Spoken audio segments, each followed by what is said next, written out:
Welcome once again to 2,730 years and counting.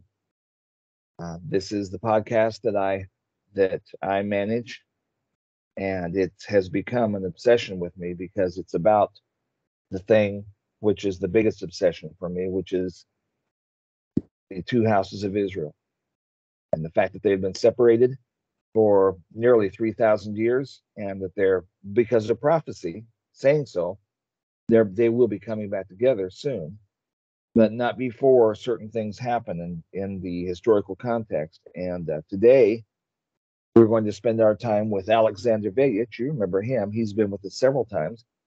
And he's going to be telling us today about the European Empire, the European Union, what it's going to become, because of the fact that it has to become that in order for Yehovah to take it down once and for all. And he's going to be giving us all of the scriptural context and everything else, Father. He knows more than anybody I know about how to lay this stuff down.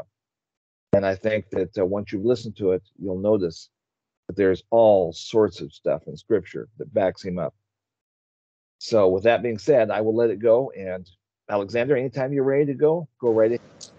Well, greetings, friends. Nice to see you all. Hopefully, you're keeping warm and safe. I'm saying that because last night was the first snow that fell in my country, and of course, along with that, the temperature has dropped, and now for the rest of December, which of course all of you, many of you, the whole world is now chained with this festive season, December, because Christmas is coming up. Oh, can you believe that? One of the worst Yes. pagan practice that God condemns in His Word is coming up, and people are just going berserk.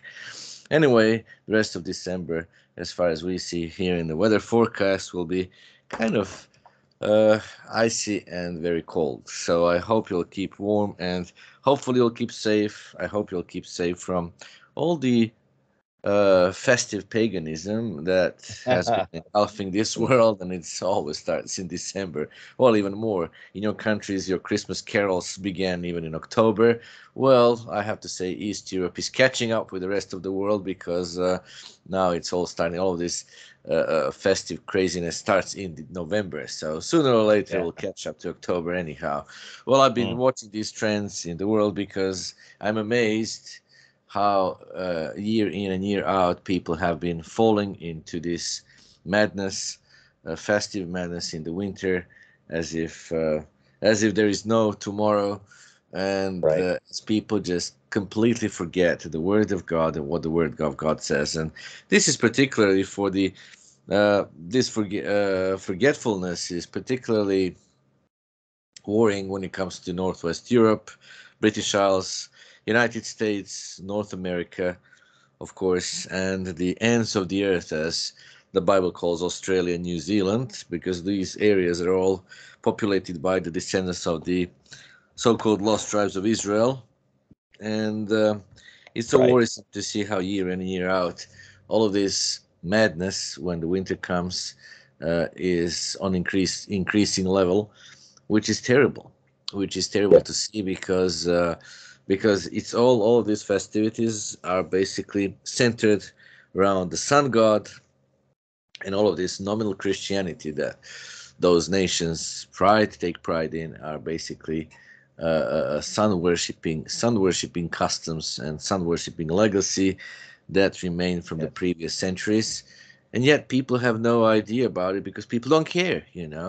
Right. People don't care, and but the fact that you don't care, my dear friends, doesn't mean that God doesn't care. That's right. Thankfully, Exactly. That I was exactly exactly. thinking those words. Right. So That's exactly it. thankfully Yep. for all of us, for all of you and the rest of humanity, God does care. And because God does care, He's going to bring the end to all of that madness anyway. And He's going, in the process of bringing the end of that madness, He's going to also punish the modern day house of Israel for all of its terrible sins and paganism through which they irritate and provoke God to anger. In the Old Yes. Testament, we read in the prophets how the Old Testament house of Israel, as well as the Old Testament house of Judah, where the two houses of Israel right now, there's still two houses because they're still separated. We're not still united, sadly, but one of these days is going to happen, thankfully.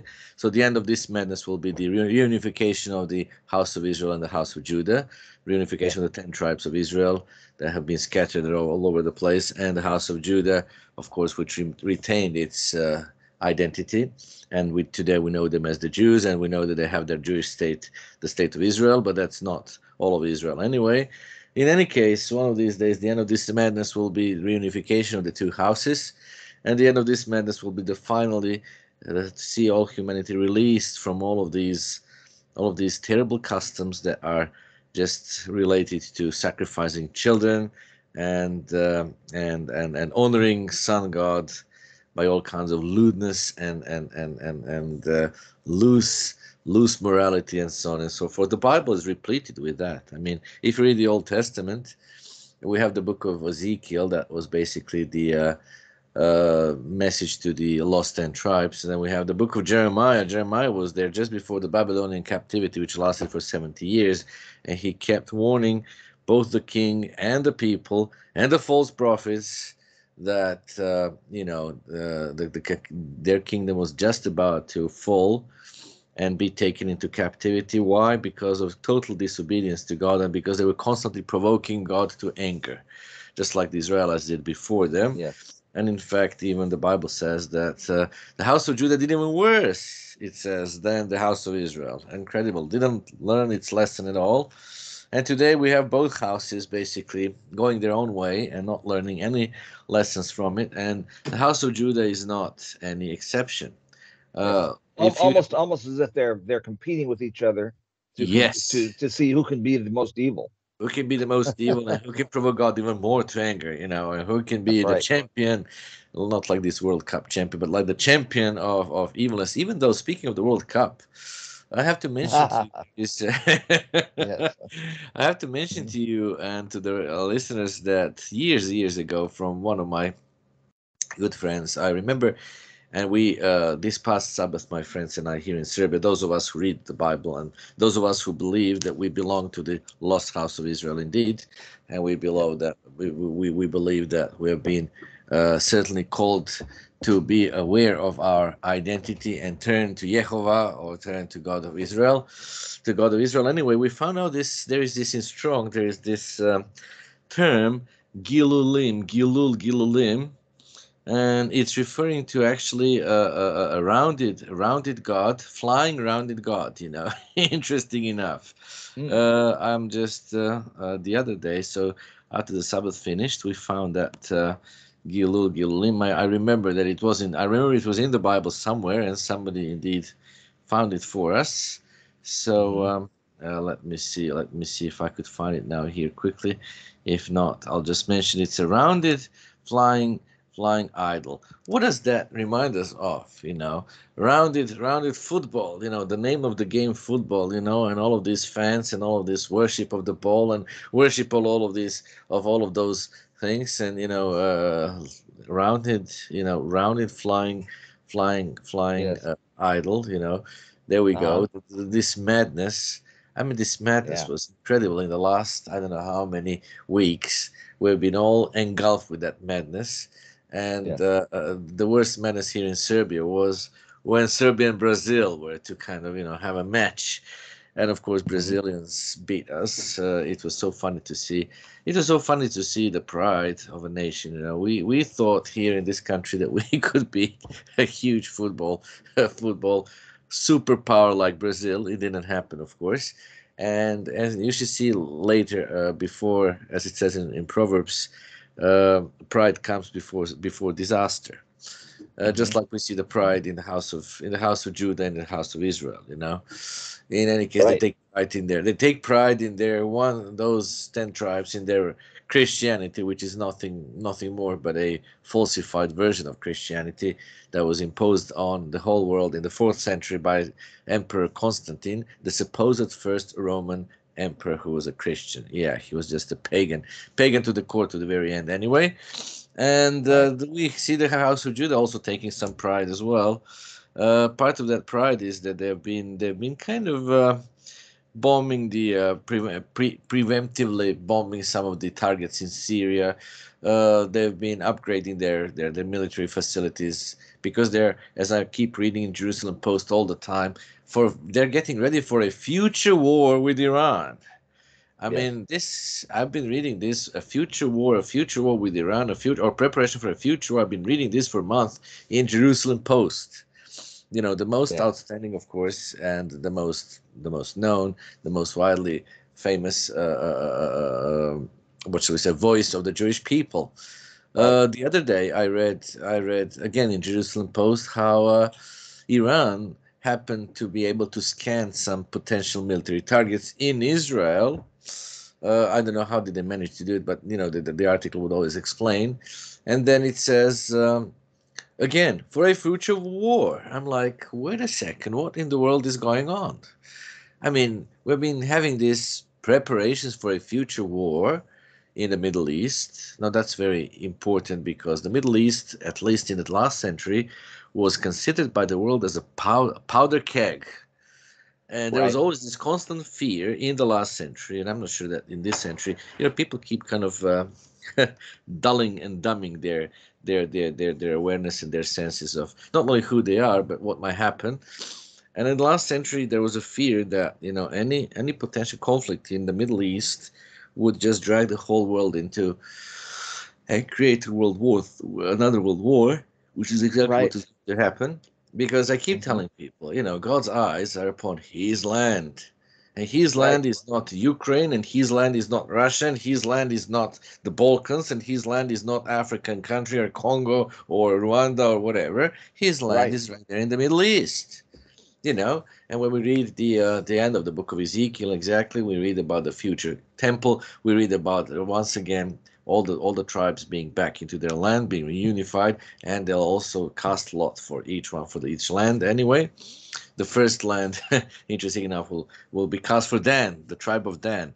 Well, why is it there? Because in Genesis 49 it says Dan is going to wait for his salvation. Because the tribe of Hmm. Dan was the most idolatrous and the most rebellious, after all, against God of Yeah. Israel. That's why we had this. Remember the first Israelitish king, Jeroboam, created those calves That's in right. Dan and Bashan. No wonder. So in any case, we read then that the land, that will be the land that God promised to Abraham, then to Isaac, then to Jacob, who is the father of the 12 tribes, you see. And it's true that that land is indeed promised to those people who'll come back to their Hmm. land after being punished for their sins. And Yes. the eyes of God are still upon that land. And that land Right. really can be potentially dangerous because now the world knew it in the last century. The three main world religions are all interested in that land, particularly in Jerusalem, because the Jews will say it's their eternal capital. Yes, of course. I would add to that it's the future eternal capital of all of Israel anyway. The Islamists, the Muslims consider Jerusalem to be one of their three holy sites. They've got Mecca, Medina, and Jerusalem. Supposedly, I think was it that from Jerusalem, their prophet Muhammad just ascended to heaven or something like that. Right. And then there is the third religion. The third main factor there is perhaps nobody thinks about it, but it's this nominal Christianity. And Right. dear friends, let me remind you that all popes, including the current one, all the popes dreamed of having their headquarters in, oh, surprise, surprise, Jerusalem, of course. So the Christians, the nominal Christians, are very much interested in Jerusalem. And from all of the European nations, there is one that is outstandingly interested in becoming a peacekeeping force in the world because of its infamous past. It's the German nation, of course, and the Germans have always considered themselves to be the master race and also defenders of Christendom from all of these barbarians. Of course, among the barbarians, they count the Slavic people, the East Slavic people, Russians, Ukrainians, South Slavic, the Balkan people. They consider them to be barbarians, and they themselves, they are the defenders of the Christian race, which means that that's why we had the anti-Semitism in the last century and the terrible Holocaust which happened to the Jewish people, which means that the eyes of the German people are also, of course, also on Jerusalem. So while the eyes of Exactly. all of these various religions are on Jerusalem, the eyes of God, the eyes of the eternal, are on the land itself, and that land really, whatever might happen in that land, could really create the shock waves all around the world. And this is, my friends, you may wonder, is there anything that the Holy Scriptures will tell us that something like that, the scenario like that will happen? Oh, yes, indeed, there is something in the Scriptures which we perhaps may not have understood in the past, or perhaps we did not even pay attention in the past. But because over the time, we just keep forgetting things, you know. Over the time, Mhm. people forget about the Roman Catholic Church and Vatican. You know, now we live in this beautiful ecumenical age when all the Protestants and Catholics, keep their Holy Christmas very soon. Oh, really? Oh, right, go ahead. And you'll be very surprised. Very often, I would tune into well, in the past Vatican radio when I didn't have, but now with this internet technology, I tune into Vatican TV and just to watch these abominations going on in that place because it's very interesting.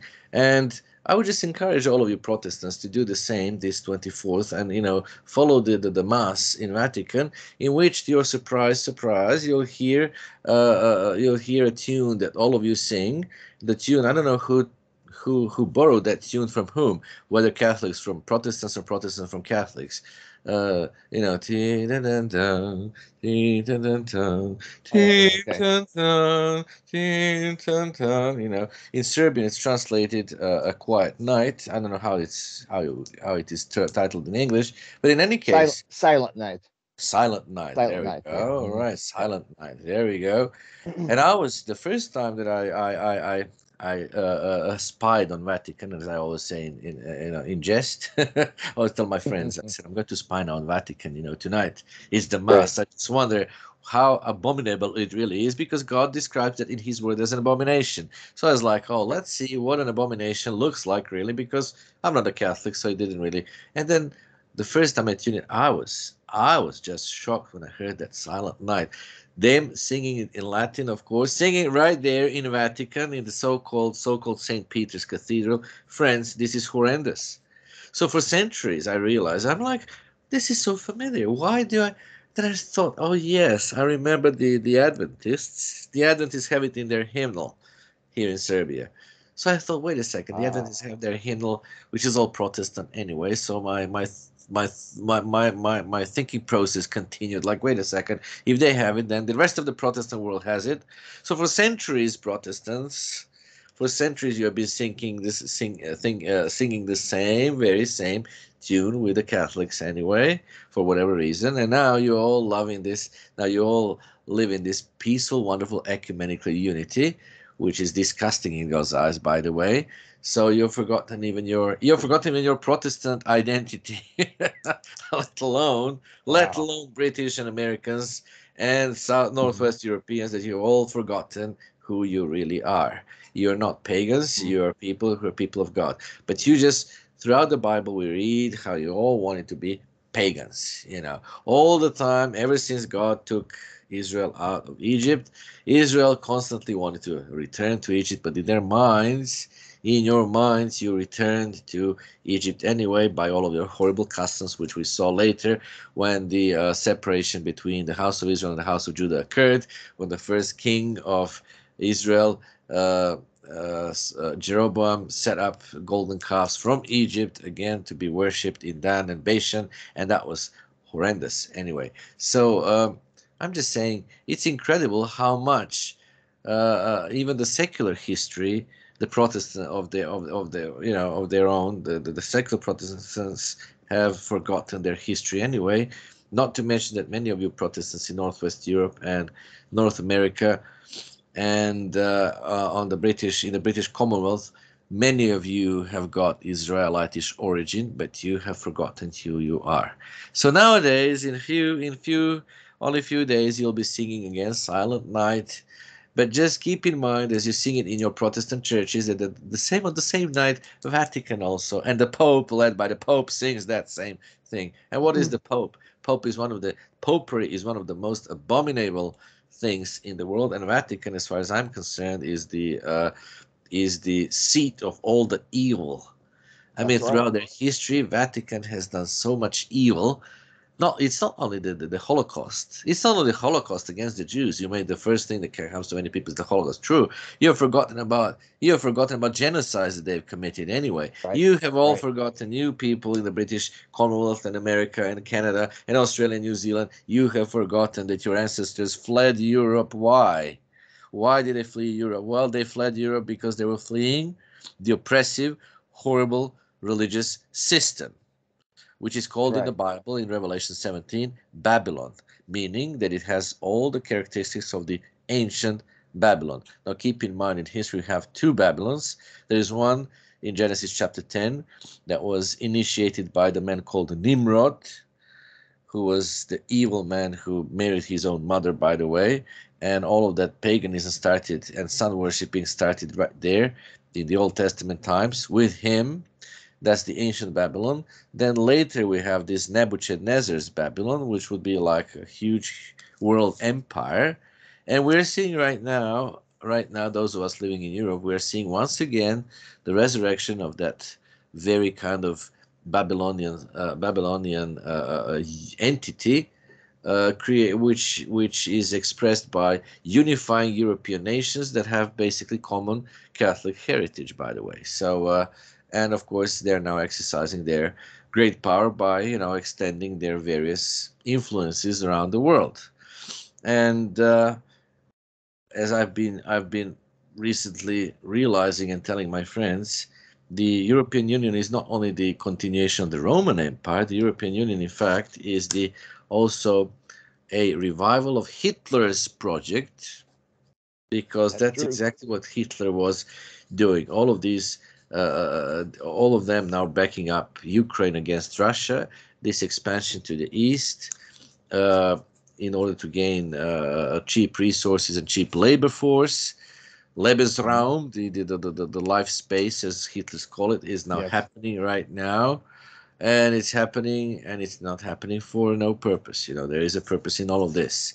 And in all of Right. this, dear friends, Germany is once again exercising, flexing its muscle. But most of you Anglo-Saxons don't see that, because you think that it's beautiful that Europe will be united. It will be a wonderful trade partner to you. You silly, silly, silly Israelites.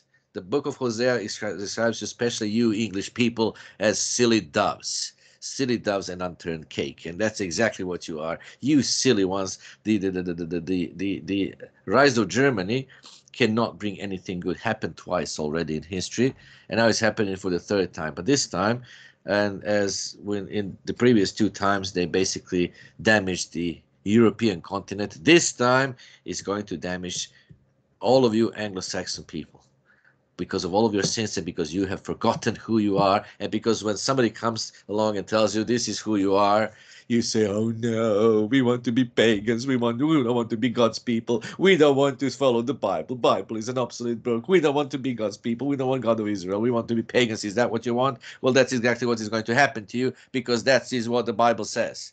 Read Leviticus 26, read Deuteronomy 28, and you will see it there. God says, "Is that what you want? Well, because you did not want to serve me in all joy and in all abundance, then you're going to serve stone and wood, and you're going to come into captivity, by the worst of all pagans in Europe are coming to get you, my dear silly Israelites. And the worst of all pagans are called Germans, because they're people who are cruel and have no regard. It says there, go read Leviticus 26. It's talking about you, Britain, and you, America, and you, Canada, and you, Australia, and you, New Zealand, because you're the leading people who are blessed by God so much above any other nations. Look what you have done with all those blessings. You've turned them into curses. You celebrate occult occult holidays like Christmas, like Halloween, Easter. Yes. Easter, look at the name where it tells you what it is, the goddess Easter, but you don't care. We don't want to be God's people, we want to be pagans. Is that what you want to be? Well, the pagans are going to get you and grab everything you have and destroy you completely. And according to the Right. book of Ezekiel, only about 10% of you Anglo-Saxon people are going to survive. It's how stubborn you can be. Yeah. And it's our collective memory. Our your collective memory collective is memory. so poor. And you don't tell me we don't want to be God's people. Well, you know what? Your heraldry speaks about who you are. All Right. that you have. Americans, your national seal speaks about who you are. Exactly. British, look at your coat of arms and everything else. It speaks loud and clear. You are Yes. Israelites. You cannot be pagans all the way that you want to be. You can just do pagan stuff, and in the end, it's going to clamp down upon your heads and bring curses on your heads. Yeah. As Yeah, Scripture says, when we do those kinds of things, we are separated from our people. We are taken that's out of right. our people. That's And that's right. exactly. He'll do it again. That's why He's not spiritually you changed. have already become pagans, sadly. That's right. That's why you are. But physically, nevertheless, you're still descendants of Abraham, Isaac, and Jacob. Sorry to That's tell right. you those bad news if you think those are bad news. And because you're descendants and the God of Abraham, Isaac, and Jacob is still concerned about his people and their welfare, that's why he has Right. to take you through a horrible, horrible corrective Yes. punishment. And then after that, finally, you will be finally in your land, finally abhorring yourselves for all the But abominations you're doing today. That's what it says in the Bible. And that's a clear Bible teaching, and not like yes. this in Look. Isaiah, when they say tell us smooth things. For in the Yes. last several Sabbaths, I've been telling my audience, because there are about a few of us constantly keeping the Sabbath here, and there's an audience about 100 now people in this region, and I Wow. keep telling them Great. yes. Well, the statistics shows me from my YouTube channel. I've got a YouTube channel, Biblical History, Great. and statistics shows me that out of 300 and some subscribers, whatever, and I'll take a look sometimes statistics of how many Serbian messages, because I've got messages in Serbian and in English there. But the Serbian messages has been faithfully followed now by 55 plus, between Great. 55 and 100 people. And I keep telling them all the time, what is going to happen to the Anglo-Saxon world and other Israelites, including French people, by the way, who are Yes. who are rebellious against God. And then in the last several Sabbaths we analyzed the book of Jeremiah. And yes, the Yes. house of Judah, speaking now of you. The book of Jeremiah speaks about you, speaks about the Old Testament house of Judah, the Old Testament kingdom of Judah, and all of the sins that the Jews in the Old Testament committed against God. And even today, my dear descendants of the house of Judah, you're not better either. You're just so consumed with consumerism and secular things that it is just tragic. It's so tragic. Not to mention many other man-made customs that you have. I mean, Right. you call the feast, the day of trumpets, you call it Rosh Hashanah. You inherited all that from that Babylon where you were in captivity for 70 years. You have got all these various. Oh, you call your name the name of the month from the Bible you just saying. So the month of Tishri, you call it the month of Yes. Tishri. That's actually Ethanim in Hebrew. You seem to describe to be despised. Sorry, your Hebrew heritage. Shame on you, the house of Judah. Shame on Yes. you. God said to you, you'll be always the head and never the tail. And look, you're becoming a tail. And as far as the house of Ephraim, let's call it that way, Ephraim is a silly dove. Go and read the book of Yes. Hosea. Ephraim is an unturned cake. Well, how can it not be unturned cake? Look at the silliness of the latest elections in the Britain. Just before, who is now the head of the Britain? Who is now the prime minister of the Britain? An Israelite? Certainly not. And just before he was elected, what happened with the British government? Did you realize that I don't know how many members of the British government were not even British citizens? How silly can you be, you Yes. dumb people, in the name of some human rights and whatever? What human rights? Those foreigners keep inundating your countries, imposing their culture the same. I was in Australia now for Sukkot, by the way, and I spent a nice, lovely week in Australia. And I've been listening very closely to Australian people. They're also part of Ephraim because their origin is Yes. Ephraimites. Anyway, Ephraim is the leader of all the 10 tribes. And they tell me The Australians have told me exactly, have shown me what had happened. Can you believe that?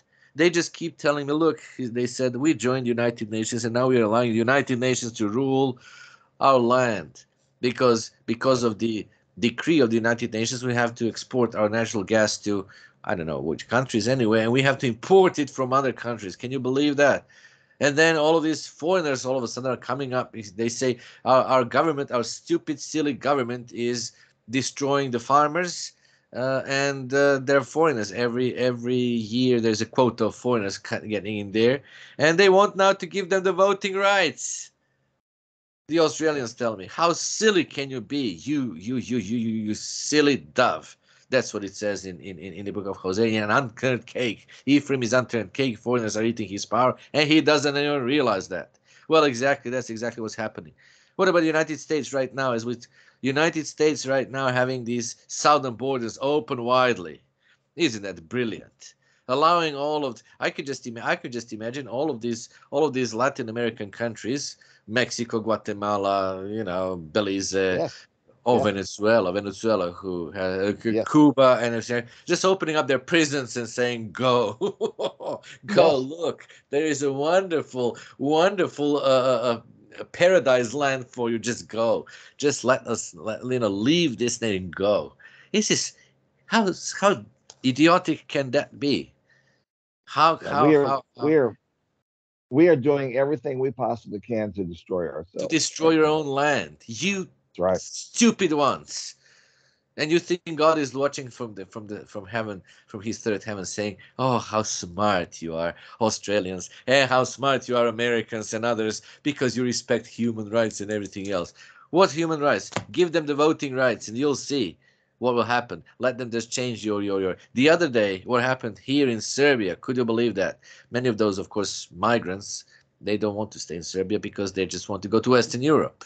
But we Right. also, for some reason, I don't know how, and especially from the Bulgaria, as they pass through Bulgaria and so on, they just enter into Serbia, and I've seen that with my own eyes because this past summer I went to the eastern part of Serbia.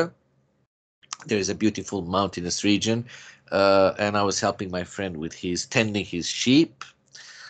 He's a historian. He is a young historian. He's about to become a doctor of history.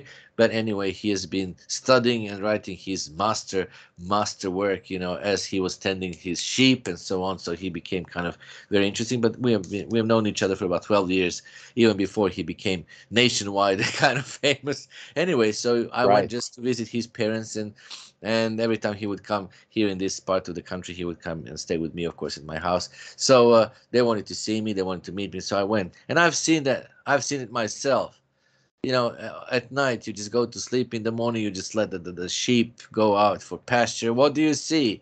Oh, you see the migrants last night just passed through because they are just on the in the fields, in the forest. You can find empty plastic bottles of water. You can find blankets. You can find pieces of clothing, backpacks, whatever. So they just keep. How do they enter this country? I don't know. And how come that our border is also leaking? But speaking of borders, but anyway, Yeah.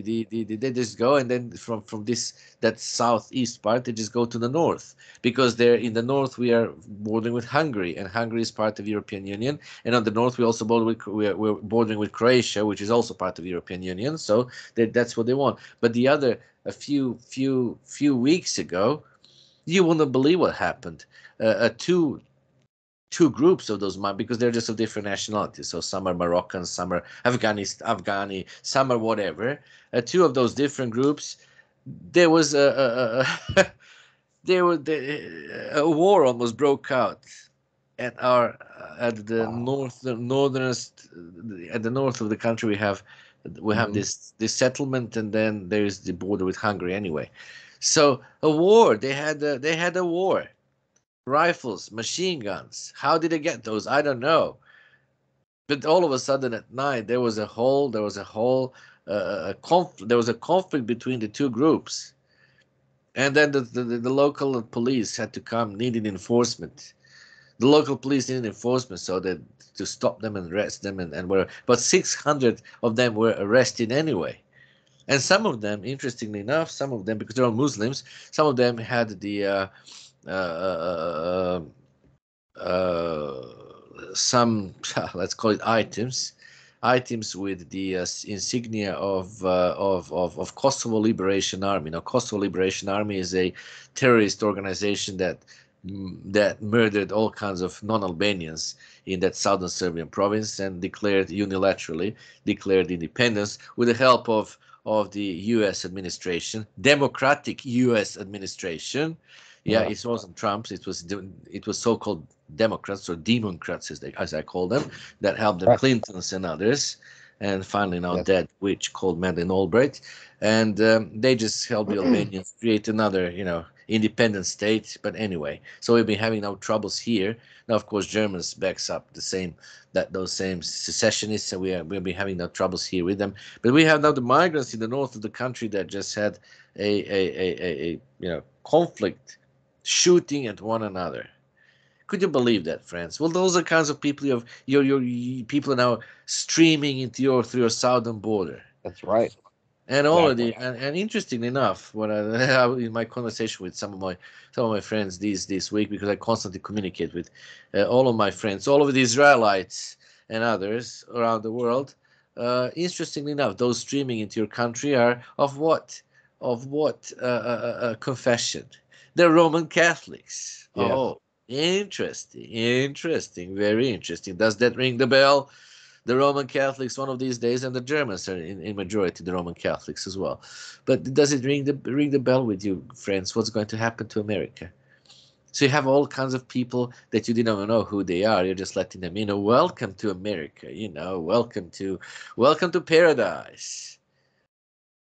And those That's people right. bringing in totally different values, totally different religious convictions anyway. Oh, I'm sure Vatican is jumping up and down for joy. Oh yes, of course it is. And Yes, it is. we are not observing the commandments that the Father gave us to go forth and multiply. That's We're not right. multiplying. America is not multiplying. America has decided that in order to follow the rules, we're supposed to follow the rules. That we should keep from having children because Yes. it's Yes. irresponsible to have children. So Right. what's happening? All of those who are surging into our nation are having children. Right. In And what's that. happening is that Uh-huh. we are rapidly being overwhelmed by those Yes. that are invading us. Yes, because they do you know why the Roman Catholics forbid birth control? Well, exactly for the same reason.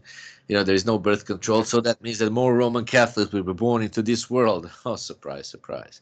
Oh, did Yes, you know exactly. something else? If I remember correctly, I'm holding in my hand right now the Vatican Assassins, written by Alberto Rivera.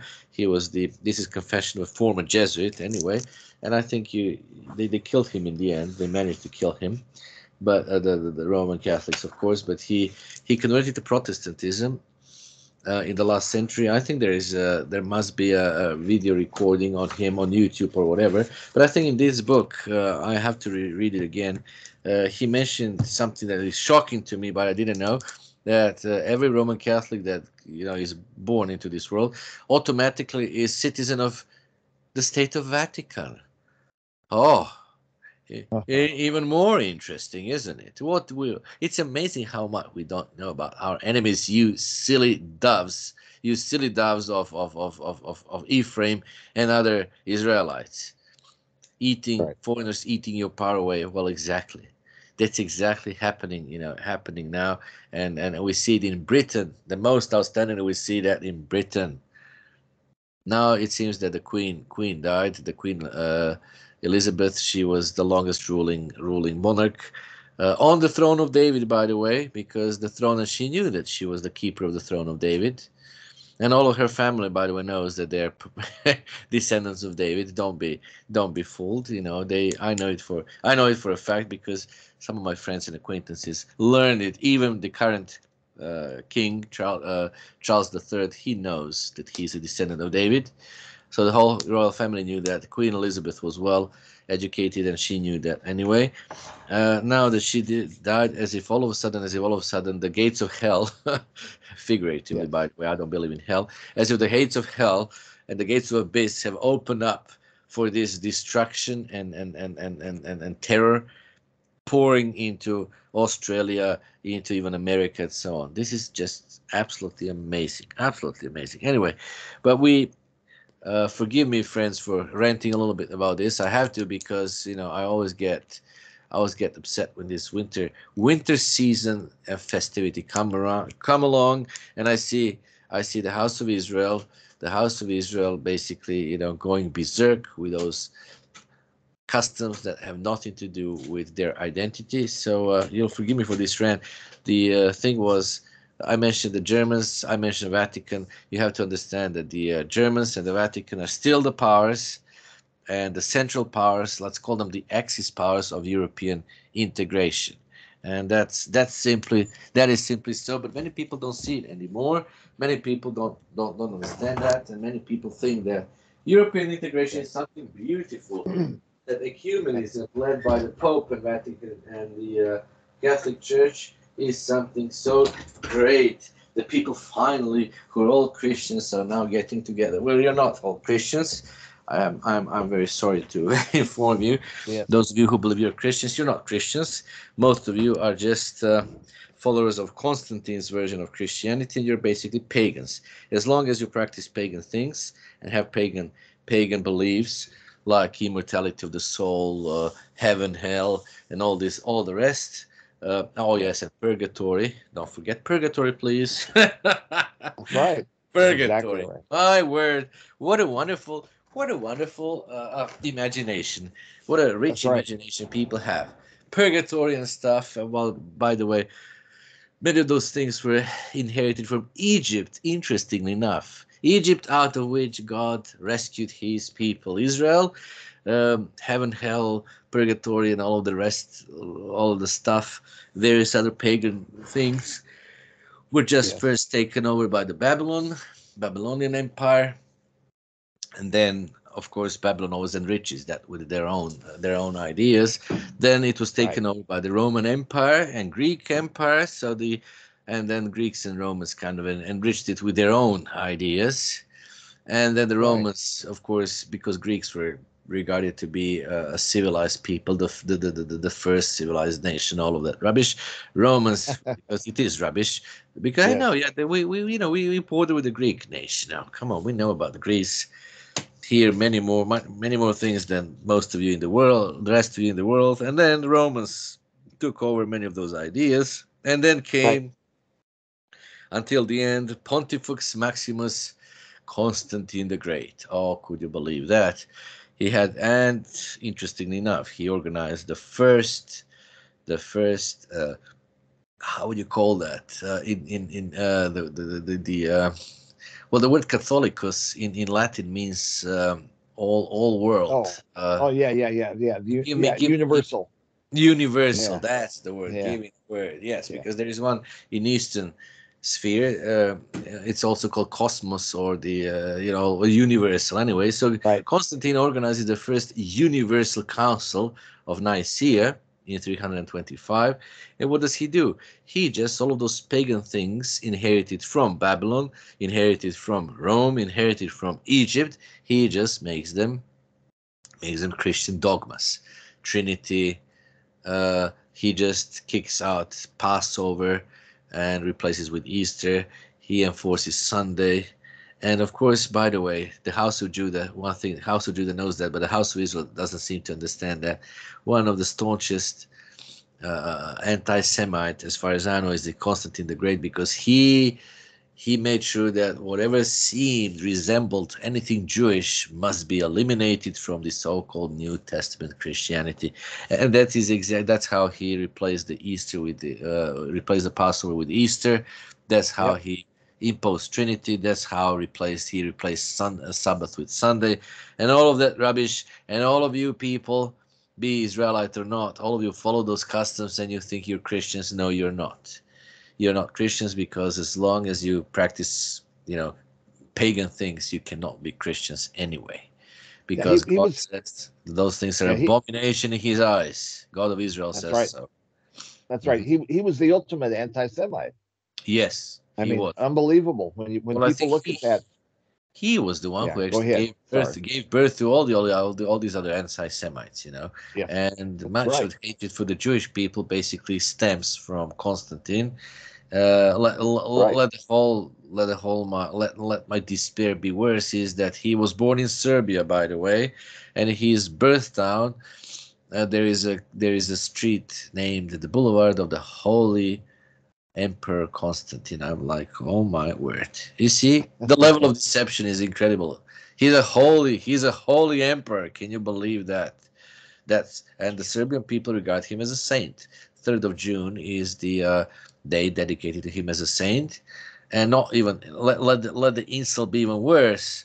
They don't think he is only a saint, but they think that he's equal to the apostles Oh, because wow. yeah, you wouldn't believe the level of deception of this bestial Europe. The level of deception. The You see, the Roman Catholic Church, interestingly enough, considers his mother to be a saint, not him, because he wasn't. He was just a criminal anyway, and pagan to Right. the end. His mother just had a pilgrimage to this holy land. His mother supposedly found the cross on which Christ was crucified and whatever. So she's regarded by the Catholics. They only accept her as a saint, as wrong as it is. Wow. The Eastern European world, meaning Russians and others and Serbians, of course, they consider him to be a saint. His mother as well, but he is a saint equal to the apostles. You see, his rank is equal. Could you just believe the culture in which one has to live and endure all of that? Mm. I've been I was ill this past last month, and for most of this time I've been kind of having some health issues. But I've been, as you probably know, I mentioned that many times. I wrote already the most of that book on him and what he Uh-huh. did in Serbian and what he did to the true religion. Because Serbian people are biblically literate, they grow up with traditions. Of course, Right. traditions he imposed. They grow up with traditions. They've got no idea what's written in the Bible, so they're completely ignorant. And I'm with this booklet, I'll be trying to educate at least those who want to be educated anyway. But Right. I've got a few more sources to go through, and have for it'll be for the first time in Serbian history. There'll be a book. There'll be a book about the true Constantine. Just like last year, I still hope that I'll be able to publish that book in more copies. The only book about the Passover, the true Christian Passover. I say Christian because those who follow the Passover on the same date and in the same way, they don't keep it on the Jewish Seder supper, because Jewish Seder supper is when Israelites left Egypt. Others, when I say Christian, I mean those who keep it on the 14th, when it was the Israelites were still in Egypt when they kept their first Passover. So Right. anyway, Mhm. but anyway, in that booklet I explain exactly who changed the Passover for Easter, and I explain what the Passover entails and what it means and so on. This is the first time, so that was last year. So that's the first text, let's call it text, ever published in my native tongue that speaks about the true Passover. Nobody has ever done it because nobody understands it anyway. Nobody knows what it Wow. means, and so on. That's how illiterate is the Serbian nation. Let alone that many of them have no idea that the uh, Orthodox countries and Orthodox churches like that one in Ethiopia, the Copts in Egypt, and all of these other Orthodox countries, Russians, Ukrainians, Hmm. and Serbs, all those Orthodox churches are actually were the ones who resisted for a long time Sunday keeping. They kept Sabbath for a long, long, long time, and then Wow. succumbed. Yeah, then they succumbed to the Mhm. influence of Rome and began keeping Sunday. Even to this day, there is a liturgy on Saturday afternoon. There is a liturgy in Serbian Orthodox churches. They have a liturgy on Saturday, and then on Sunday morning, on Saturday afternoon. Why do they still have well, in honor to the fact that they once upon once upon a time, sometimes in the past, they kept Sabbath anyway. I mean, you Yes. wouldn't believe Yes. that the Sabbath was the official day of rest in Ethiopia all the way up to the 8th century. All the Wow. way up, official day of rest was the Sabbath, and the Jesuits and the Roman Catholics were kicked out of Ethiopia by one of their kings. I mean, it's so funny to think about it from this perspective today, you know. So they were kicked out, you know, by this one of those Yes.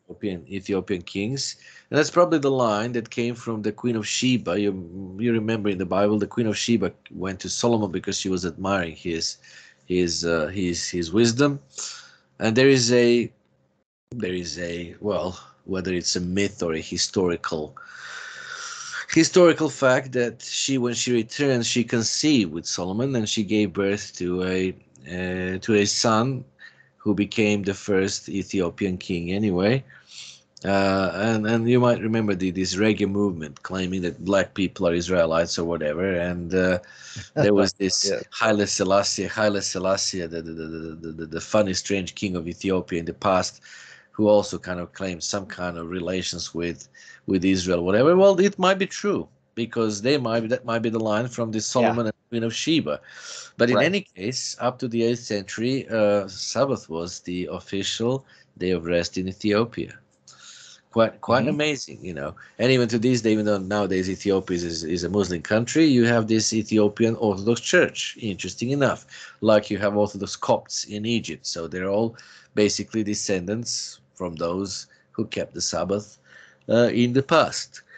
Now, And those are isn't it interesting how so many different nations worldwide call quote unquote Saturday yes, Sabado Sabado or exactly, Shabbat? Yeah, I or mean Shabbat, they've which is all from yeah, the yeah. Well, Subota in Russian and Serbian. right.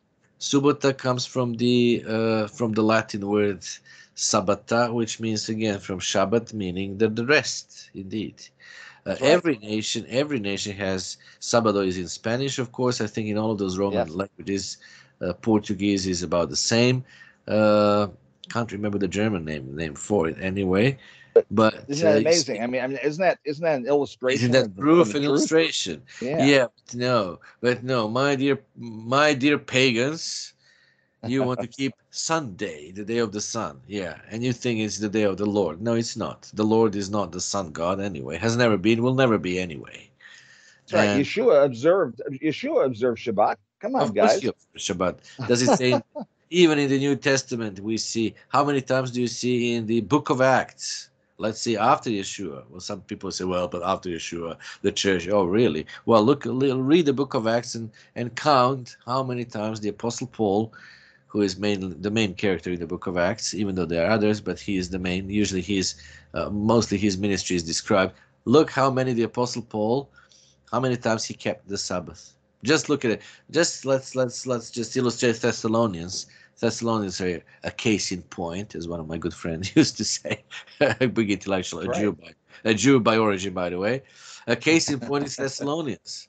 They heard there were in Thessalonians there were many Jews and non-Jews who just kept the Sabbath there, and the Apostle Paul preached, and then many of them were so excited and so on, and they just asked him to come, not to come on Sunday or Monday or Tuesday. No, he said that they asked him to come the next Sabbath to preach. The next Sabbath. Ah. To preach. Yes, isn't that interesting? By the way, the first epistle of the Apostle Paul, the first one that he wrote was the Epistle to Thessalonians. Interesting enough. Yes. So in any case, my dear pagans, Israelites and others, you have no arguments when you face the true facts. There's no arguments, and all of those your arguments simply are just lies, and they dissipate. And you're not followers. Sadly, you're not Christians. You're just followers of Constantine the Great, who until the end of his life held the title Pontifex Maximus, meaning the high priest of all paganism. Yes. So that's Exactly. who you serve, and that's who you believe. And as many of you, my dear Jewish compatriots, let's call them that way, we all love you, by the way, Jewish people. Yeah, we know there are those who we understand the history of Christianity and so on, but you cannot use that and think that everybody hates you who calls themselves followers of Yeah. Yeshua. That's not the case. Exactly. and you cannot believe some of the lies that people, sadly, even your rabbis tell you. And I heard that in Jerusalem back in 2000, and was it 17? No, 6. When we were, you and it was May. I remember it was May, but Yes, yes, 16. It was 16, 2016. I think Gene and I were there, and there was a conference, very interesting conference, yes. and I heard It all was kinds. 2017. 2017. 17. Yes, I remember that. Nevertheless, I cannot Mhm. believe some of the things I've heard out of the mouth of the rabbis, like that the Yeah. Constantine was the one who canonized the New Testament. Jewish friends, that's lie. That the synagogue of Satan mentioned in the book of Revelation is expression of hatred toward. No, no, no, no, no, no, no, no. Let me tell you, the Apostle Paul writes in Romans that not Jews who are by flesh are Jews only, that they're Jews who are those in their hearts. That's right. And I think Exactly Gene right. I think Gene would agree with me that me and him and all these others who are keeping the Torah and followers, we are followers of Yeshua, but we keep the Torah. I would think we are Jews also in hearts, even though we're not in flesh, we're not circumcised, but nevertheless we're Jews in hearts. And the Apostle Paul explains that. So the true, in the New Testament terminology, the true Jews would be those who keep the Torah and those whose hearts are circumcised, not That's their right. Yes. flesh. Right. And there are many of us in the world, I would say, and I think a core audience of this program will be those people. So we are also called Jews, spiritual Jews, you see. And when the book of Revelation describes the synagogue of Satan, it's not the synagogue of Jewish people by flesh, but the Jewish people by heart, meaning that those who claim to be true followers of Yeshua and hate the Torah and don't keep all of this paganism, they're just fake Jews, just like they're fake Christians. They're false. That's what it is. The Yes. true Jews, those who are not of the synagogue of Satan, and those who are Jews who may not be Jews by origin, but they are Jews by in their hearts are circumcised, and they're spiritual Jews, and that's who we are. And being spiritual Jews, we cannot, of course, hate our Jewish brothers, right? Right. Yeah. So, Yeah. Exactly. Our Jewish brothers are our brothers. They our truly are our brothers, brothers. truly our brothers, and Yeah. that's how I teach my congregation here in Serbia, and all of my listeners in Europe and elsewhere. I've got many listeners, I think, even in the States, which is very surprising and very, very commendable. So I teach my audience that the Jewish brothers are Jewish brothers. But we Yes. realize your shortcomings are Jewish brothers, just like we realize the shortcomings of the house of Israel or of the Right. house of Ephraim anyway, because the Bible describes those shortcomings. And in the past several Sabbaths, I've been reading the book of Jeremiah, as he Right. as the prophet was pointing out to the king, to the priests, to the false prophets, and to all the people of Judah in the Old Testament. He was pointing out their sins, and I've been making parallels of those sins with these so-called New Testament European societies. Right. I've been just drawing, and the sins of the nation where I live. I've been basically drawing the parallels to show the people and illustrate to them what have they done against the eternal, and why their end is coming. Because Europe is not right now flexing its muscle, but the prophecy for Europe is that Europe is going to come to its end, That's right. because there is another power rising up right before our eyes, and we call it here in Europe, we call it the Euro-Asian Union. Eurasian Union, because parts of Russia, as you know, are Russia is parts of Yes. Russia are until Ural, it's a European portion of their land, and then after Ural, the mountains Ural is the Asian portion of the land. Russia and China have got strategic relations now. The highest they're enjoying the highest level of their strategic, military, and other alliance. That was announced by both of those administrations. There is this Southeast bloc that in that block is a country that doesn't love very much Americans because of all the things, called Vietnam. Oh, surprise, surprise. Yes. So we've got, well, the Asians also have they're the numerous continent anyway. Chinese are now the most populated country in the world. Right behind them is who else? India. Interesting, Yes. interesting. They're all connected now. India, China, Russia, the BRICS Mhm. countries, even Brazil, even South Africa is there. But this southeast basin The Philippines would be the only exception.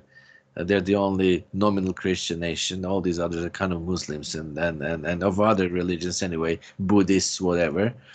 So Right. Russia is now the leader of this, basically, of this new alliance, and that's the alliance that is going to finally, when provoked by Europe, because history repeats itself. We said this in this program so many times. History is going to repeat itself. You may wonder how. Well, how? Well, it says in the book of Daniel that this European beast, also described as King of the North, and also described as the first beast, the civic beast in book of Revelation chapter 13. And then we have another beast, religious, or who's basically called the false prophet, religious beast, Pope, whoever he will be anyway at the end time. So they'll just make the same mistake that Hitler did, that Napoleon did before Hitler. They'll just go to attack and surround Moscow.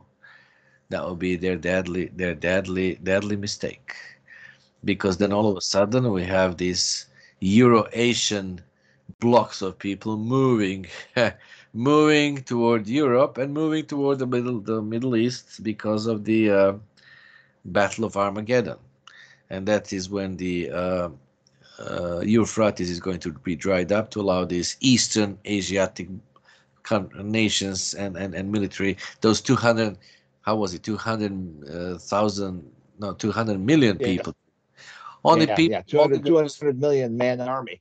army, Yeah. only, you see, only the most populous Yeah. countries can gather such an army. No, That's right. Chinese, Indians, plus Yes. Russians, and all of the other these Southeast Asian blocks. There you go. And with that army comes, is going to Armageddon on one hand. On the other hand, they're going to, just like Russians, march straight to Berlin. But this time, according to the book of Joel, this time it's going to be these Euro-Asian army, going to be so angry and mad that, as it says in Joel, before them is the land is like the Garden of Eden, and behind them is just stubble. So Yes. European nations, uh, who will be joyfully destroying the state of Israel as well, because that's prophesied. We remember reading the words of Yeshua in the New Testament when you see Jerusalem surrounded by the armies. Whose armies will be those? Well, European armies, of course. When you see them, know that the day for it, know that the day has come for it to become desolate. That's about Jerusalem, meaning that the whole state of Israel is going to be occupied. And of course, who will be leading those European armies? The new peacekeeping force in the world called Germans. Friends, here in Europe, we are seeing them attempting all the time to falsify the history. All the time they're trying now to they're now trying to become they're not blaming Russians for being terrorists, all this, that, and the other, really. In the meantime, they're blaming the Russians. They're trying now to subvert the history, and now they're trying to elevate themselves as the peace-loving and peacekeeping nation. Yeah, sure. Those of you who want to be deceived by that, be you deceived, but that's your choice. The state of Israel has got very close relations with Germany today.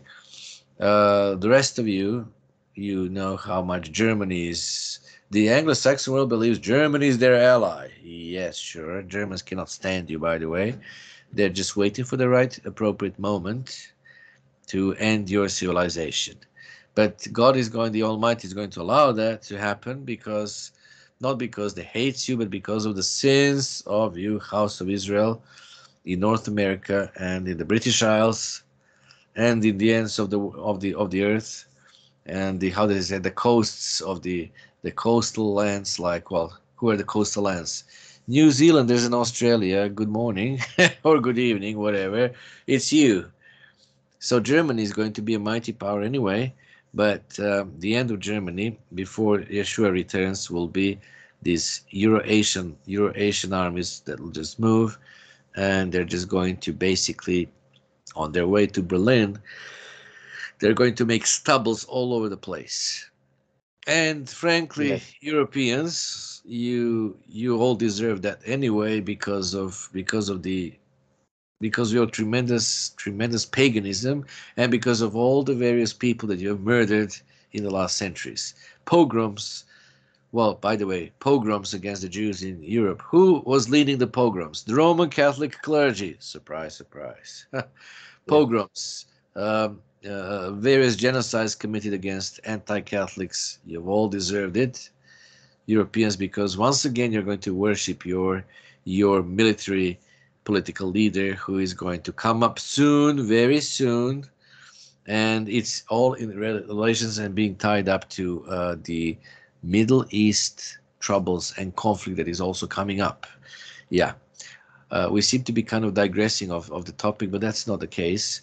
I'm just mentioning all these various things, friends, for all of you to connect the dot and hope. My hope is that some of you Israelites will realize who you are and repent and turn to God of Israel. Otherwise, there is no way.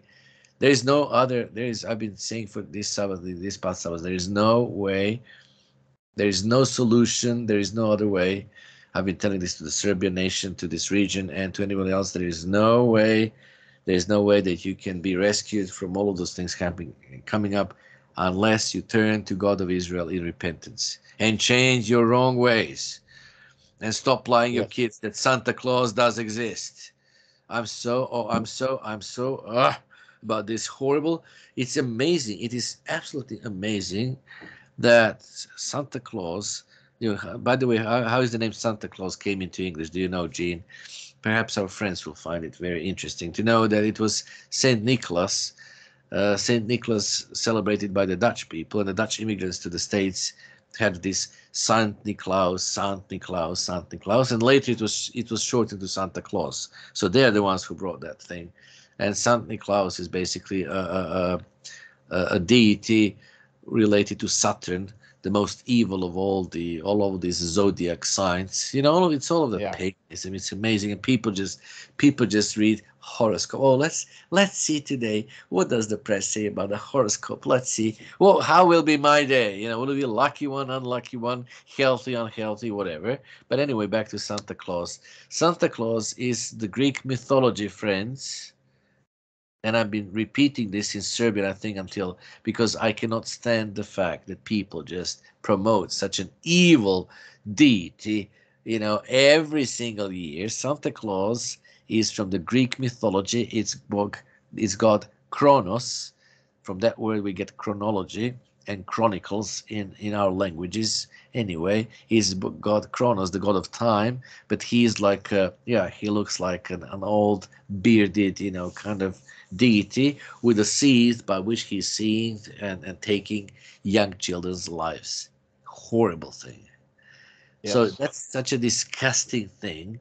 And every single time around this in December, you see people buying Santa Claus, Santa Claus cardboard images, and then they're just sticking on their windows. That's the popular custom here in my country. And then Santa Claus. There are those lovely songs of Santa Claus coming to bring gifts to kids, and he knows who is good, he knows who is bad, he knows everything. He's God, probably, obviously. And it's amazing how this whole and in they call him Uncle Frost in Serbian language. Would you believe that? In Russian as well, in Ukrainian, in all the Slavic languages, he's Uncle Frost or Grandpa Frost. That's how they call him. So he's portrayed as a benign old man bringing gifts and stuff. Meanwhile, all the time he's just a evil deity from Greek mythology, and people just promote that evil deity. They tell their children lies about that. If your children would come home and tell you a lie, you would punish them, right? But when you tell them lies about Santa Claus bringing gifts, it doesn't matter. You think it doesn't matter. Oh, it does matter with God. You think it doesn't matter. It does matter very much with God, my dear Yes. friends. And I'm so irritated by this every single year around the New Year's. Roman New Year, by the way. That's what you all keep. It's Roman New Year. It's not, Right. God's New Year And starts in the spring anyway. It's written there in the Bible in the month of Abib, which will be March, April, but you all keep Roman New Year anyway. And here comes this Greek, horrible, disgusting deity. And some children, at least in my country, would scream and run away from Santa Claus, but their parents say, "Well, no, it's Santa Claus," you know. So they push their children into the arms of this horrible, disgusting, evil deity. And you want your children to be blessed and so on. The other Sabbath, I just climbed down on all the Serbian parents and said, "Shame on all of you." I said, "You're giving Yeah. your children over to curse. You're Yeah. pushing your children over to Santa Claus arms. Shame on you." And And you're lying I to find it children. interesting. I find it interesting that Santa is an anagram of Satan. Satan, exactly. Yes. Yes, yes. Oh, even more interesting. And Yes. that's what you do. And you call yourself Christians? No, forget about that, friends. You're not Christians. You're not Christians. Right. You're followers of Satan. You're followers of Santa Claus. You're followers of lies and paganism that was pushed upon us by the Egyptians, Romans, Greeks, you name it. Yes. Oh, I didn't tell you the latest fad. Oh my. Oh, as if it is not that we have Santa Claus that was brought to us mostly by this Coca-Cola lorry. Oh, Coca-Cola. Now these days, Jysk. Jysk is a store chain owned by Denmark, a Danish company here. Well, it's uh-huh. like a big store, all kinds of things that you may find, and they've got these you call them garden elves, I think, garden elves. Jysk has announced this year to Serbian public that their New Year program is now expanded. These garden elves are actually bringing good luck, and they're bringing Oh no. happiness and joy to your children. So don't just buy them for your gardens, buy them for your children as well. Let your children sleep with those elves because they'll bring them joy and happiness. Could you believe that?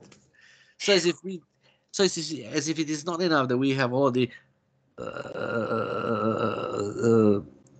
how would I say Slavic paganism, enough of Slavic paganism in our countries.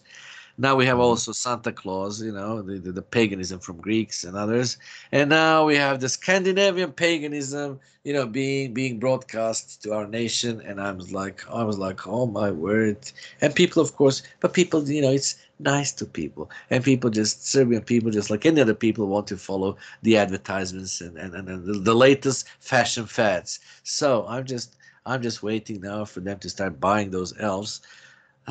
Those Wow. garden elves, and this is horrible. It will probably come to America one of these days. But I mean, it's how ah where is the end of this paganism? Well, the end is with Yeah. Yeshua's return anyway. But at the same time, Yes. you'll have a power. You'll have a power that is going to make this paganism a law, friends. Power, European power led by the Germans. It's going to be legislative. They already have it in their constitution. Those of you waiting for the mark of the beast, don't wait anymore. It's there. It's here. It is in Europe. It is in European. It is in German constitution, which they call basic law. You don't believe it? Go on internet. Go on internet, logged in, and just type German constitution. There is a translation of that constitution in English. It's called the basic law Yes. in Germany. And I think it's I'll now miss which article, but anyway, article, whatever article it is, they're finally there. Sunday and Christian holidays are specially protected. I can't remember the rest. The rest of the phrase is like for promoting good values or whatever. They're specially protected already in Germany.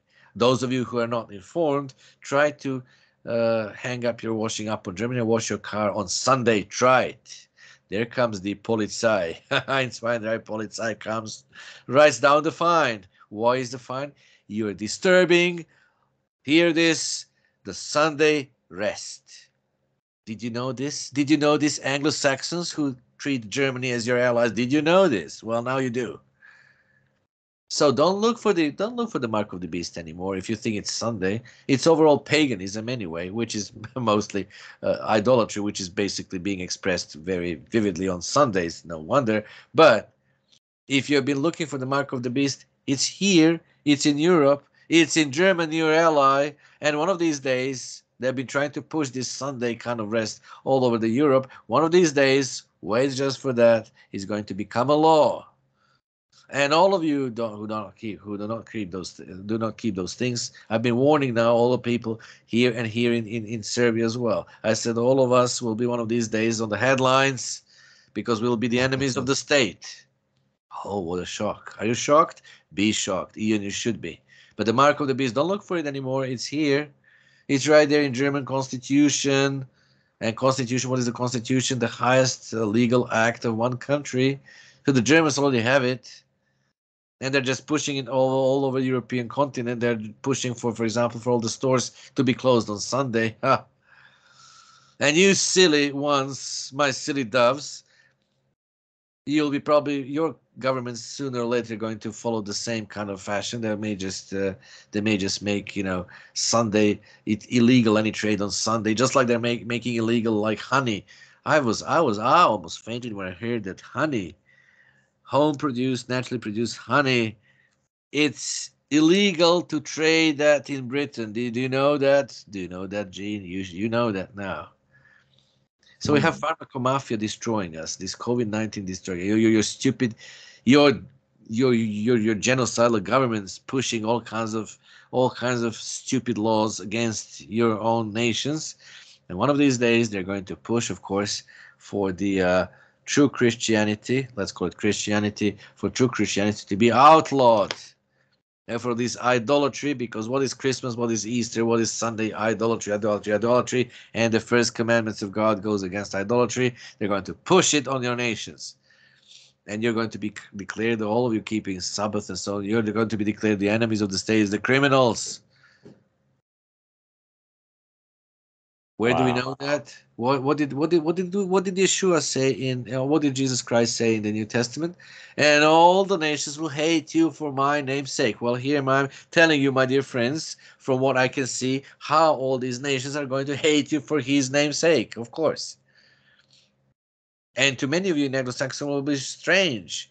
How come we're a country that we embedded the human rights? Yes, except for the unborn babies. In the Bible it says that they run to shed innocent blood. What can that be? In our modern term, abortion, of course. What else? Yes.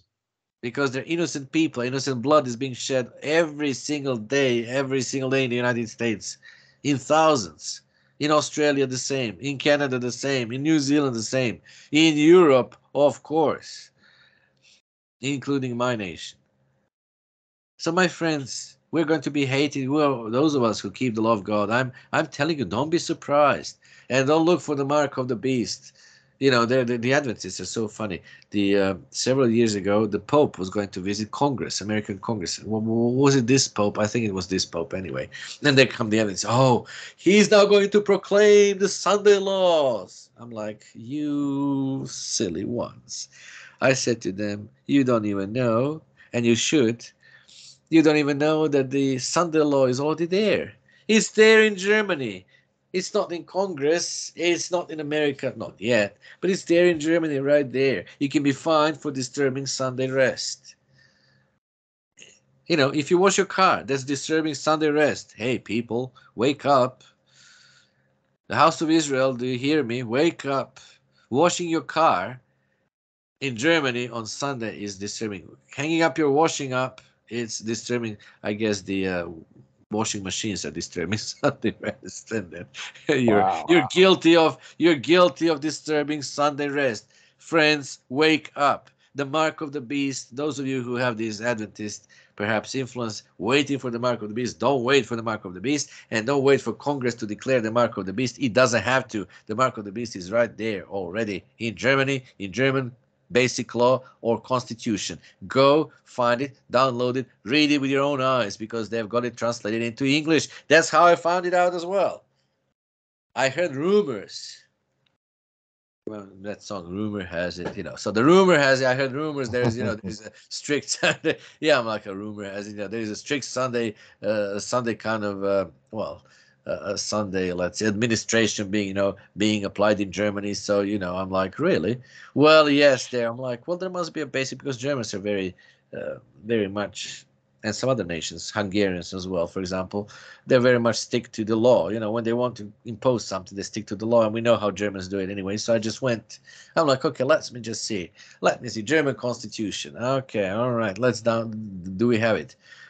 Yeah, there was one in Germany. All right, fine. I had a friend who spoke German, and she grew up in Germany. So I'm like, Lydia, could you just take a look at this, and this, can you just give me a Serbian rendering of this law? She did it. Oh, but surprise, surprise! Here is the German Constitution in English. All right, wonderful. So I download the same, and there is a nice, always nice description that they call their constitution basic law, and here's the basic law in English, translated into English. Wonderful. And I find the same article. I think it's article 192 or something. But in any way, you'll find it anyway. One of these days we can even dedicate half of our program to that, and I can just read it to you right out of their constitution, out of horse's mouth, as you would say. It's there. It's there. Sunday, specially protected by the law. And thus, by the way, I realized in the description of that Sunday, it says that that law was inherited from the Weimar Republic. The Weimar Republic, for those of you who don't know, that was the republic before Hitler rose into power. Germans kind of recuperated from the First World War, and then they created Weimar Republic anyway, and that republic was all the way up to Hitler's rose to power. So you see, even in the Weimar Republic, they had that law that Sunday was specially protected, and then not only Sunday, but also Christian holidays. Your lovely Easter and your lovely Christmas that you're just all going to keep in a while. Silly doves and unturned cakes. Really silly doves, because you don't want to be you don't want to be Christians, you want to be pagans. You don't care who you are. How tragic, how terrible, how sad. I agree. How sad. How sad. When God says to book to Ezekiel, was it go, he says, tell these people this, tell them in their language. Yes, and God says, yes, I know they will not heed you. If there were people of foreign language, they would have heeded you. But these people are rebellious people, rebellious house of Israel. They're not going to heed you. So I know you'll probably despise and probably, listen to all of this. Those who listen and think, well, interesting, but a bunch of rubbish. What does that have to do with our lives? Well, it has to do with your lives. Because very soon, the Jacob's trouble, as described in the book of Jeremiah 30, chapter 30, verse 7, as far as I remember, is going to happen to all of you. And it's going to affect every one of your lives. All of you silly house of Israel, and also the house of Judah. And the house of Judah, don't tell me what is, well, we keep the Torah. No, you don't keep the Torah. You keep your own tradition as well. And call the names, and call the names of your God. You call them by Babylonian names. Rosh Hashanah. Where do you find Rosh Hashanah in the Torah? You tell me. Right, and not only that, but because of Judah's nasty experience in Babylon, they also they use the term Hashem to describe him, which that is an insult. That is an insult. That's refusing to call him by his name, even though he tells us to do that. He's not Hashem. He has his name. Right. And in fact, he has got various names that describe his character in the Old Testament. I prefer El Shaddai, for example. That's beautiful. Yeah, there's a beautiful song, El Shaddai, Erkam Kana Adonai, whatever. It's a nice song anyway. It's beautiful. I prefer El Shaddai, God Almighty. That's what he is. But you've created other gods, you house of Judah. You've created your cars and your lovely state of Israel, which is beautiful, by the way. But, to you and your IDF and everything else, to you, that's just like the house of Israel has done exactly the same. American military, British, and then they come to me and say, but America is the strongest nation in the world. Yes, it is, for a while. The military of America has been weakened now by LGBTQ, agenda and all of these various other things. And very soon there'll be no more money for military. I just wonder how many Americans will be so patriotic and happy to do and go into military. Please, let's be honest, friends. And then, Britain has got the mightiest army in Europe. How in the world are we going to be conquered? You'll see how you'll be conquered. You silly doves. You'll be conquered by your own internal stupidity, because right now you've got all of these other non-Israelites, people who are ruling over you. Your government, half of your government is foreign nationals. Your prime minister is not an Israelite. He, by the way, he swore, the first prime minister of Britain ever, that swore not on the Bible. Do you know that? Did you know that, friends? No, he didn't swear on the Bible. He swore on Bhagavad Gita. Oh, interesting. So somebody is now changing. So it's not only that you have forgotten your identity, but somebody is now, Yeah. even your overall religion, however wrong it is now imposing Bhagavad Gita on you and so on. What are you telling me? That's how you're going to be destroyed, by your internal weaknesses. Foreigners are eating your power. Plus, in the book of Ezekiel, chapter 5 and 6, there is described siege of your towns. Now, in our modern terms, siege would be international sanctions. So once the Yes. Germans, and you British in particular, you are a coastal country, and once they can just, all that they need to do is just cut trade with you, with continental Europe. They're already giving you trouble with the Northern Ireland. Those of you who are following that could see that. Northern Ireland, yes. Do you know that? You see the Northern Ireland Protocol. Britain is not happy anymore because they're realizing, oh, well, wake up, Britain. Wake up and smell the coming troubles. So sooner or later they're going to take away the Northern Ireland from you anyway. Oh, what about Falkland Islands? Yeah, sure enough. And let me just tell you something more for you British who may not know it, and for the rest of you. The insult you have given to my nation here, to the Serbian nation, which was your ally in both world wars, a faithful friend, the insult you have done recently is that you called this so-called state of Kosovo, and you've called their so-called military to come and become part of the peacekeeping force in Falkland Islands. Terrible. Yes, there are only 7 of them, by the way, so the rest of the world can laugh at the mighty army of Kosovo and every rest. But I mean, that's an insult to the Serbian nation, to the nation that was your faithful ally, to the nation whose royal family is related to your family. Shame on you. And one of these days, the Germans are going to cut the trade with you. They're going to slam the sanctions against you, and then you'll see how your military, your mightiest military in Europe, is going to survive. Many of you are going to die from being dependent on medicine. Oh, wonderful! When Bayer, cuts its medicine supply, many of you are going to fall into terrible crisis and die. Not to mention that in the book of Leviticus 26 and Deuteronomy 28, there is a horrible prophesied drought coming upon all of you Anglo-Saxon people. And the taste of that drought in America, you can see it already where? Oh, in the most liberal of all of your states, in your state of California, when the natural water is being dried up all the time and people are now just so concerned. And Gene knows what I'm talking about. And all of you Americans know what I'm talking about. Well, in the Bible it says that at one point there'll be no rain, that the sky above you will be like a bronze, that the earth under your feet will be like a dust. And just think what will happen when it happens. And plus the sanctions of Germany and sanctions of the European Union against all of you, that siege. That's how, you silly dove, Britain, that's how your military might is going to crumble very quickly, Oh, incredible how much you don't know the Bible. My nation, the Serbian nation, is totally literate biblically. But you people of all the nations should know the Bible better, because you had great people in your past. You have all kinds of concordances. Bible helps this, that, and the other that no nation in the world does have. Strong's. Hey, do you ever think about Strong's Concordance? Something so common in your countries, right? Is it in America? Gene, it is. When you want to check something, what do you go? Yeah. You go for Strong's Concordance. Do you think that there is a Norwegian Concordance? Do you think there is a German Concordance? Do you think there is Estonian, Latvian Concordance? Do you think there is Russian Concordance, Serbian Concordance, Croatian Concordance? No, none of those nations in the world have Concordance. Even those who are of Israelitish origin, like Danish, like Swedes, Norwegians, and so on. Strong. I mean, how much time, how many years did it take for those people to compose concordance? Why? So that the rest of you silly doves would be able throughout your generations to study your Bible and to understand your Bible.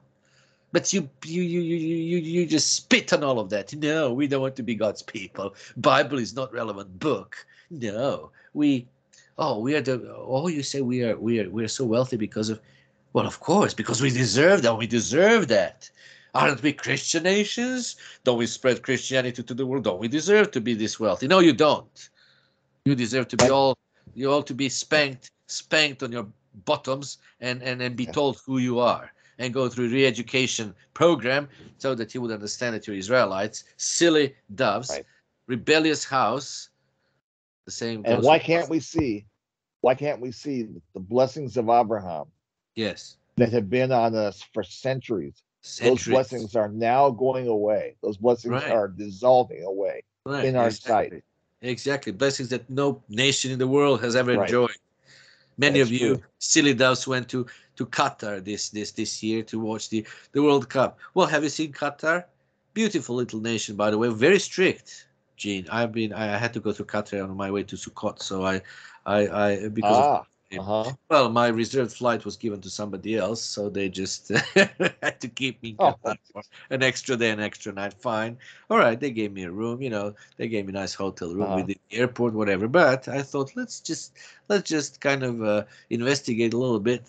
Not investigate, that's the wrong word, but you have so many synonyms Uh-huh. in English. Let's just examine, that's the word. Let's just Yes. examine a little bit about Qatar. Qatar is an amazing nation. A nation, by the way, made up not only of the Arabs, but also there are East Africans there, the black people. I guess those who have Muslim beliefs, and even Right. many, you wouldn't believe, many Filipinos are there, which I could see at the airport. Mhm. Many I could see yellow Uh-huh. skinned people. I was thinking, I guess I thought they perhaps came as just as temporary workers were, but no, there is a significant uh, number of Filipinos that came to Qatar, probably also of because even though the Philippines are the only so-called Christian nation in Southeast Asia, they do have certain areas where they're dominated by the Muslims anyway. But Right. Right. interesting enough, the law is what we call Sharia law. But you know what? I was thinking that makes sense. You cannot make any sign by hand. It's offense. God forbid that you show your middle finger to anybody. And even when you want to say that something is super, you must not show it because in the Arabic, sadly, in Arabic interpretation, that's called for sex or whatever. Sex Yeah. again, sex outside of marriage is illegal. Um, not to mention various other things. And I was thinking, well, wait a second, that makes sense. Qatar is a small nation. If you let people do whatever they want, in their freedom of and their human rights, well, there is a big disintegration of that nation. You just let Mhm. people do whatever they want, let them just have, drinks as much as they want, fornicate, whatever. There you go. I was thinking, well, of course, isn't that why the Yehovah, the El Shaddai, the God of Israel, isn't that why God of Israel, gave the law to Israelites what not to do? Because otherwise, the whole nation just goes into a total devastation, perversion, and disappears, over the time. So Qatar is a very strict nation. There was no, so the English fans could not drink as much as they usually do when they go to other countries and things like Mhm. that. And anyway. But anyway, you have seen, many of you from England, America, elsewhere, you have seen now Qatar. Qatar, the food is marvelous. The Arab food is, by the way, I mean, I might be biased, forgive me if I am, but the Arab food is brilliant because, first of all, you don't have to worry what is on your plate. They follow That's good. they follow their laws, which they call not kosher, but the other one, the halal laws. Halal. Yeah, halal. Allah laws is completely basically copied law from the Old Testament, which they copied in Right. Quran, obviously. So you don't have to Mhm. worry about that. But with the seasonings, and things, they just know how to have appropriate seasoning for lamb, for fish, for this and the other. So the Arab food is healthy and tasty, beautiful.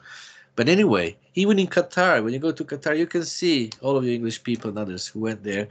There's no match when it comes to prosperity and wealth. There's no match to England.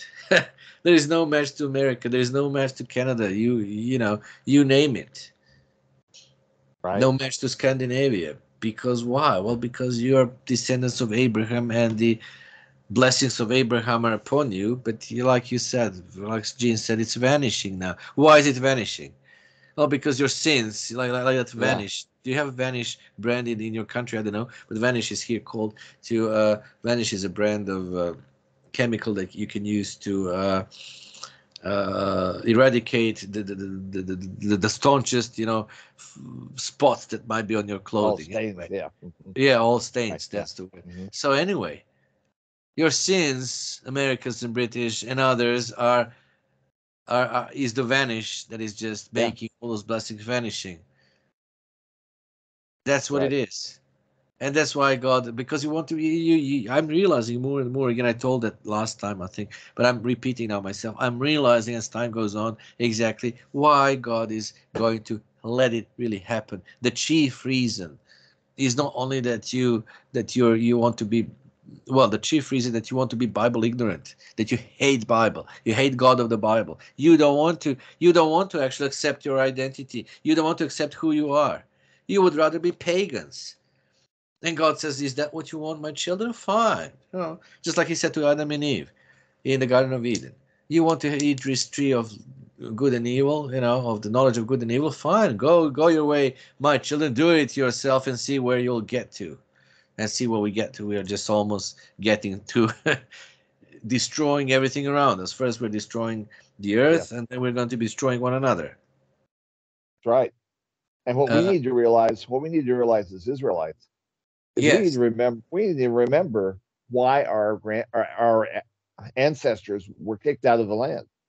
They were they that's were right. they were evicted from the land because of their disobedience.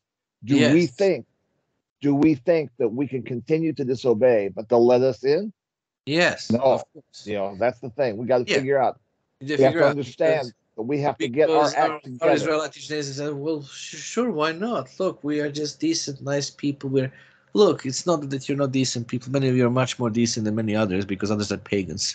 I was trying to explain to my friends in Australia the difference between Israelitish mindset and a pagan mindset. Pagan mindset, which is totally selfish, consumed with self, which is has no regard for whatever, just like it says for that nation coming to, it says God is going to send you fierce nation that has no regard for elderly or for children. It's right there in Leviticus 26, Deuteronomy 28. Exactly. Yeah. So I was trying to explain to my friends, why don't you understand some things happening in the world? I said, friends, you don't understand because your Israelitish mind, cannot fathom those things. And even your law to this day there's certain laws, protecting rights of this one, rights of, except for the deaf, except for the unborn children, but there's still laws protecting this, that, and the other. You still have some care for your gardens, your grass, like English people are obsessed with grass. Grass, with grass, with feeding animals, doing this, that, and the other. That's beautiful. It's not the issue with you, Israelites, silly doves. The problem is you want to be pagans in your lifestyle. That's the problem. You want to keep your Christmas. You want to sing your Christmas carols that have nothing to do with Christ, by the way. Merry Yes. Christmas. I can't remember. There's something with that. Merry Christmas has nothing to do with Christ. It's the opposite. By the way, it's Christ Mass. What Mass? When in the world you read in the New Testament Christ ever attended a Mass? Never. you know, Christmas. Then you want Easter, the name of that horrible, terrible, terrible Yes. celebration which Constantine imposed, tells you what it is. No, you want your Easter. You want your Halloween. Oh, really? You want to have all of those demons that you invoked on that? Yeah. There was only one in my nation that's not traditional custom, but it's becoming a fashion fad. Only one mother in the capital of Serbia objected and wrote back to the teachers, sent all the parents the letter saying, let kids bring all these requisites for the Halloween, I don't know, pumpkins, what it is. Only one mother responded, I'm not going, I'm exempting my child from this, and I don't allow it to Yes. participate my child in this because this is contrary to our religious beliefs. I was like, where are the other mothers? As I was, Unbelievable. oh, as I said, and then later in one of my teachings in sermon, I said, where are the other mothers? You're supposed to love your children. And Halloween is obvious satanic occult holiday. And where are you? I said. to exempt your children. So you want your children to participate in something so evil, so occult, so anti-Christian, and you expect blessings upon your children? No way. And then I said, later you'll see what have we done for us to happen, for this to happen to us, that our children are perhaps, disturbed, disobedient. Well, what have you done? Well, you've just sent them to the arms of occult and paganism. You send them to the arms of Santa Claus, the evil deity of Greek mythology. Hello, hello, Christians, so-called Christians, House of Israel, do you hear me? You promote one of the most evil things of Greek mythology, and you expect to be blessed? No way.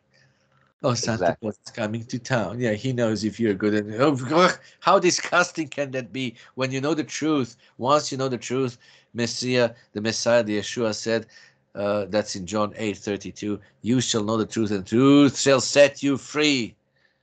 But you, my friends, just like my nation of Serbia, you, my dear friends in Anglo-Saxon, you don't want to be free. No, we want our Christmas. We love our Christmas. We want our Easter. No, you don't want to be Israelites. You don't want to be free from paganism, Satanism, occultism, and curse. You just want to be under all of that. Is that what you want? Well, God is not going to force you otherwise. Not yet. And what is astounding about that is that in the early days of America, Christmas was forbidden. Christmas was Forbidden. outlawed. Right. Yeah. Was it in the state of Massachusetts? Yes, it was. Or Yeah, yes, it was in the Northeast. in the I don't know what Northeast, was Mass. Yeah, when yeah. the first settlers came, right? That's From right.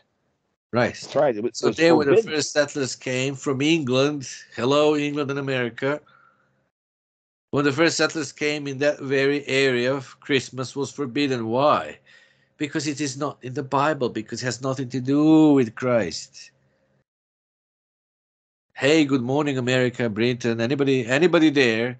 Sometimes I feel like Yeshua. Remember the description of the Laodicean church? There's Yeshua at the very door, knocking at the very Yeah, door, and Yeshua himself. So by their ways, by their mental frame of mind, those yeah, so-called believers have even pushed Yeshua outside the door.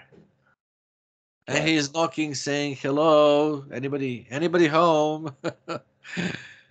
Anybody hear my voice?" I wonder sometimes, my house of Israel, knowing all the prophets, the prophets had to kind of keep repeating the same things all the time. I wonder sometimes how many of you really hear this? How many of you really understand that God is not a man to lie, and God, what He says in His word, He's going to do it. Many of you, I'm afraid, some years down the road, many of you, when you find yourself in captivity, many of you are going to be sorry, and many of you will say to yourself, why didn't we listen when it was the time?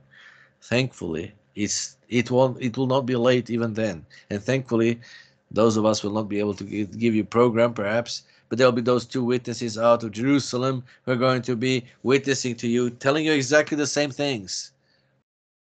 Exactly. Exactly the same things. And then many of you, thankfully, will recognize the message and say, look, what we heard was true, and look what we have done to ourselves.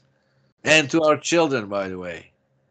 Yes. That's right. Because I still hope that you love your children enough. I sometimes I wonder, but the whole house of Israel, I still think that I still hope that you love your children, even though we know that due to that hunger coming from the drought, we know the prophecies is there that there'll be cannibalism in your countries. The people be eating their own children. That's sad. That's horrible. I know, but it's written in the Bible. And I'm facing you with Yes. an ugly truth coming up. The ugly truth Right. is the ugly sins are going to bring you to that. Why don't you want to be free? Why don't you want to know the truth?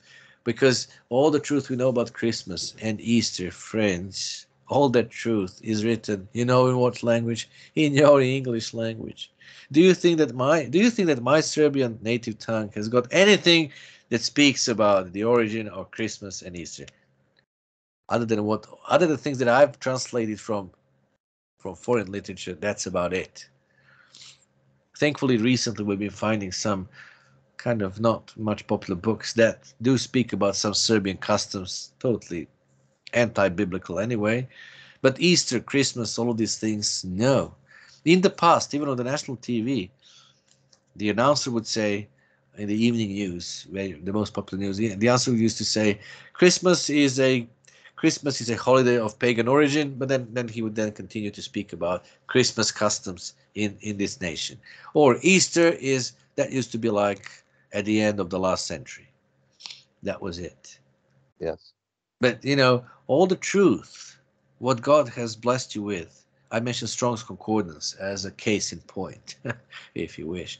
That was a funny phrase always, and this friend of mine of Jewish origin, by the way, he would always in his texts he would use that phrase, a case in point. I thought, how interesting. Anyway, so I'm using Christmas because it's coming up, but and I use the concordance, Strong's Concordance, which is now online, so even us, the rest of the world, can use Strong's Concordance when we're looking for something in the Bible. But what a wonderful people who dedicated their life to give that truth to all of you. But all the truth about Christmas, about Easter, stuff, it's all written in your native tongue, in your English language, by the Right. intellectual, intelligent people who just did it for you. In the book like The Two Babylons by Alexander Hislop. He was a Scottish man, by the way. Even the Encyclopedia Britannica, if you look at the back issues, from the 12th edition, it's worse. All of a sudden, somebody said, no, don't. This is not politically correct, so don't put any truth about Easter and Christmas, just delete it. But if you look at the back issues, Encyclopedia Britannica would tell you very clearly and succinctly about Christmas, Easter, birthdays, Halloween, you name it. Anything else, you have got it all. You've got so works in your English language. Just look for it. Go to your libraries. They're just rich, especially American libraries. When you go into any American library, you've got literature about any and every subject on the face of the earth. Go and look for literature that speaks about the origin of those things. You'll find it. It's right there. The rest of the world, including myself here in East Europe and others, we got to know the truth about those holidays from English language. And then we translated it into our native tongues to inform our kinsmen about it. Of course, who are just like you. They don't really care, with few exceptions. And you bring curses upon yourself every single year with these customs, and you wonder you don't see anything wrong with that. Anyway, and I know we were going to speak about other topics, but somehow I guess this Christmas season is so inspiring for us to once again remind. I completely understand, brother. Yeah, I am so. It is so saddening to see how this country looks at the things that have been lavished upon it, the wisdom that has been lavished upon it, the information that's been lavished upon it, and yet it treats it all as though it's of no importance. That's exactly true. And that's why, that's what grieves me. And that's part of what we also read in the Bible. You see, why did your ancestors lose their identity, friends? Why did they lose their identity? Because it was prophesied, because God said, that's what God said to them. In effect, he said, you want to be pagans? Fine. You will become pagans. I'm going to scatter you all over the earth. Amos. Was it Amos 9:9? Yes. Amos 9. I'm going to scatter you. I'll know who I, God, your God, will know who you are, but you will not know who you are because you're going to be scattered into all the nations and you're going to be assimilated into paganism. And you'll be thinking that you're pagans, that you have nothing to do with the Bible, and you will lose your identity. That's exactly what was prophesied. That's exactly what happened to your ancestors, friends, in Anglo-Saxon world, Northwest Europe, and you silly doves on British Isles. And even in describing you like silly doves, God is still merciful. because doves are kind of cute when they kind of coo, when they're cooing and, Well, and and singing. he says in Amos 9:9 that he will not drop a single kernel. That's right. He will You know, not. so even now, even when we have demonstrated completely how idiotic we can be, he is still saying, "Come He's home, still and saying, I will "Come, accept you." come home." He's still saying, just turn away from all of that. Yeah, Look, okay, I return, understand. prodigal. Yeah, Right. Exactly. He says, turn away from that. Yes, I've allowed this to your ancestors, but it doesn't have to be your fate. Why? that's right. Because in the meantime, over the centuries, I've allowed various people like Strong's and the other concordance. I can't remember. There is another one that is very popular now, but now it's so like Strong, people like this, that, the other, people like Hislop, to write to you. Yes. To Yeah, write to you what are all those things you're practicing that you think are part of your identity, but it's not. It's part of somebody else's identity. It's part of the identity of other foreign gods. yeah, Because how many times does God say foreign gods? And he keeps saying throughout the Old Testament, I brought them. But when he speaks about Israel and Israelites being so rebellious, he says, I brought them out of the land of Egypt. I brought them out. In other words, friends, your ancestors were just abject slaves with no human rights in Egypt. And right. God said, well, fine, I'll remember Abraham, Isaac, and Jacob, their ancestors. Let me now bring them out of that land. Let me just release them. They're just abject slaves, but I'm going to make them people. In fact, I'm going to make them my nation. I'm going That's to right. give them my constitution. I'm going to give them my law. I'm going to bring them to Mount Sinai, and I'm going to bring them even. Interesting. Where was this in? It'll be in Exodus 31, I think. I'm going to even have a special covenant called Sabbath covenant with them. Even that, I'll have a Sabbath covenant in which it'll be covenant throughout their generations. That's right. That's what he Exactly said. right. And about your ancestors, and then he brings the ancestors out. He leads them through all of that horrible desert. And interestingly enough, then comes this phrase that you can read several times in the book of Ezekiel and Jeremiah, that he says the children were worse than their fathers. I was thinking, what in the world does this mean? And then you come to the point, you read, okay, they left Egypt, they go through the wilderness. You have no incident in the wilderness that they would sacrifice their children to Moloch, for example. But once, as soon as they entered the promised land, flowing with milk and honey, as soon as they entered the promised land, and God tells them, don't examine how all these other nations were serving their gods, because of all of those things that they were doing here, I'm just kicking them out, and I'm giving you this land. So do not do as they had done. Oh no. The children, those who survived, those who came into land with Joshua, the children were examining exactly what these other nations were doing, and they were just wondering, oh, we want to do what the other nations do, we want to do this, we want to serve Ishtar, we want to have Moloch. They began sacrificing their children. Remember the Valley of Hinnom. That was the valley, Gene, that you might remember, the cinema house in Jerusalem Yes, overlooks yes, the Valley of Hinnom. And I that's was right. thinking, because our Jewish, our dear Jewish counterparts there at that conference, the rabbis were, we who believe in Yeshua, we agreed we will not mention that name and anything, because we understand that the Jewish people have been traumatized by false Jews, false Christians, false Jews in a sense That's right. of belief, and we, That's we right. we didn't want to mention that because we thought it would be very offensive and terrible for them. However, they did not even refrain from constantly insulting us, calling Jesus Christ that name, historical figure, this one and the other, and whatever. And I was thinking, well, I Yeah. cannot go home because Yeshua said, if you reject me before men, I'll reject you before my father. I was thinking, if I go back home without at least addressing this, I was like, well, then in a sense, I'll feel guilty. But at the same time, I was thinking, what if I say the truth? Well, here's the value of Hinnom. All that they need to Yeah. do is just grab me and throw me out through the window.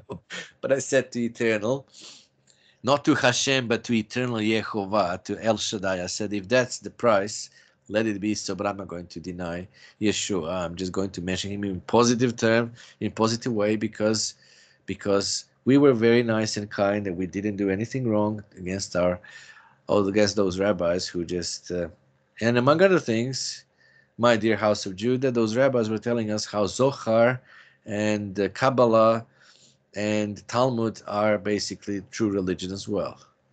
And we Yes. feel guilty for not, well, I'm so sorry, but I don't see in the in the canon, I see no Kabbalah at all. I Yes. see no Zohar, and I see no Talmud anyway.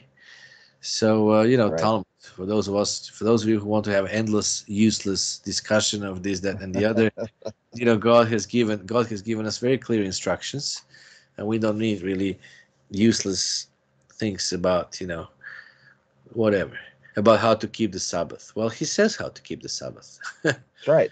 you That's know, right. And not only that, but he didn't send us the rabbis to add yeah, to and take away from the that's Torah. right. Take away and to be our wisdom guides who are going to tell us how to keep the Sabbath. He tells us how to keep the Sabbath. He tells us about the Yes. rest. He speaks about the holy convocation. What else Right. do you need? And so on. In Exactly. any case, Valley of Hinnom, yes, when they sacrifice their children. Valley of Hinnom is mentioned in the book of Jeremiah.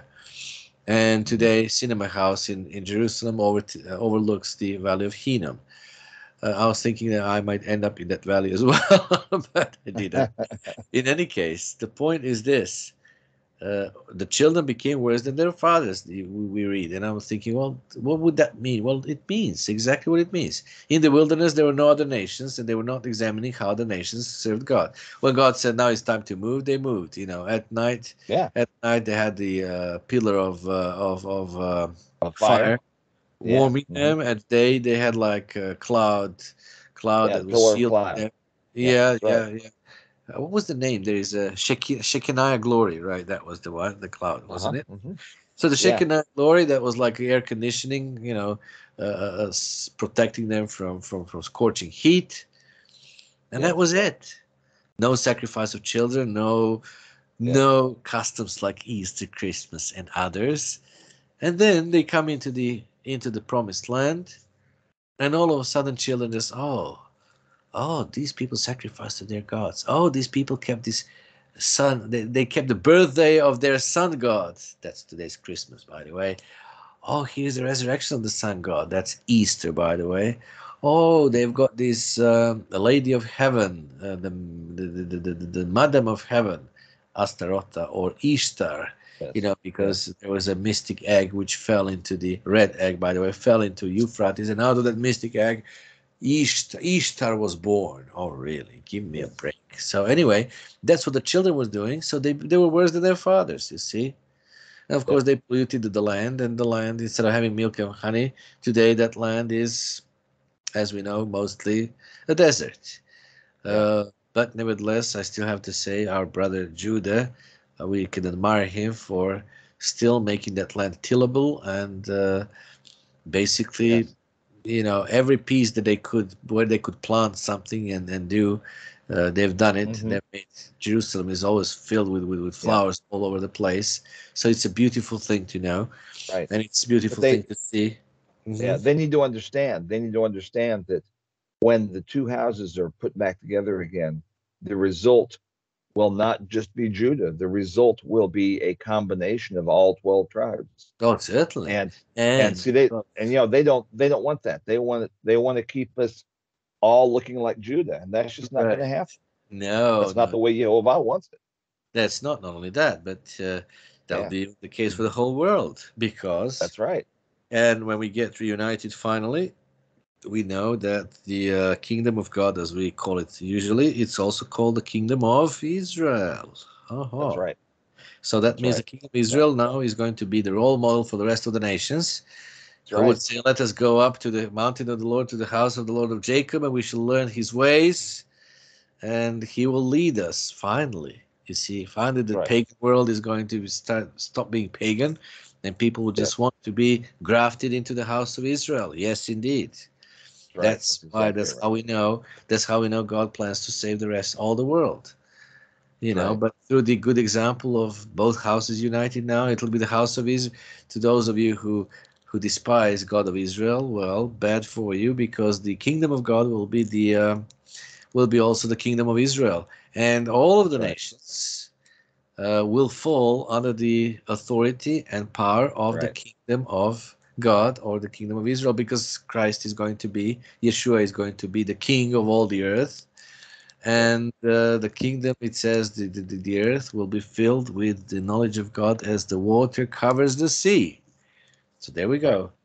So those Yep. of you who don't want, who would love to then rebel, well, you'll be eliminated very quickly, because in the Yes. book of Isaiah there is this: they'll go out and see the bodies of those who rebelled.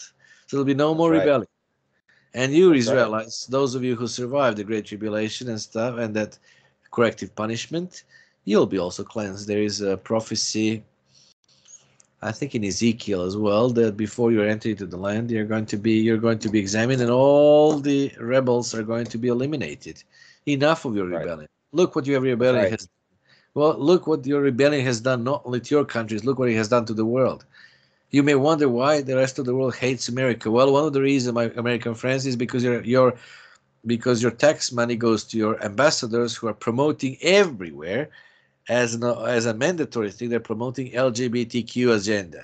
Yes. All that And you nonsense. think when somebody tries to promote it in Qatar, in the Arab world, in the rest of the world where it's detested, the whole world detests that, but your American ambassadors are Yeah. basically have mandate, they're obligated to promote that.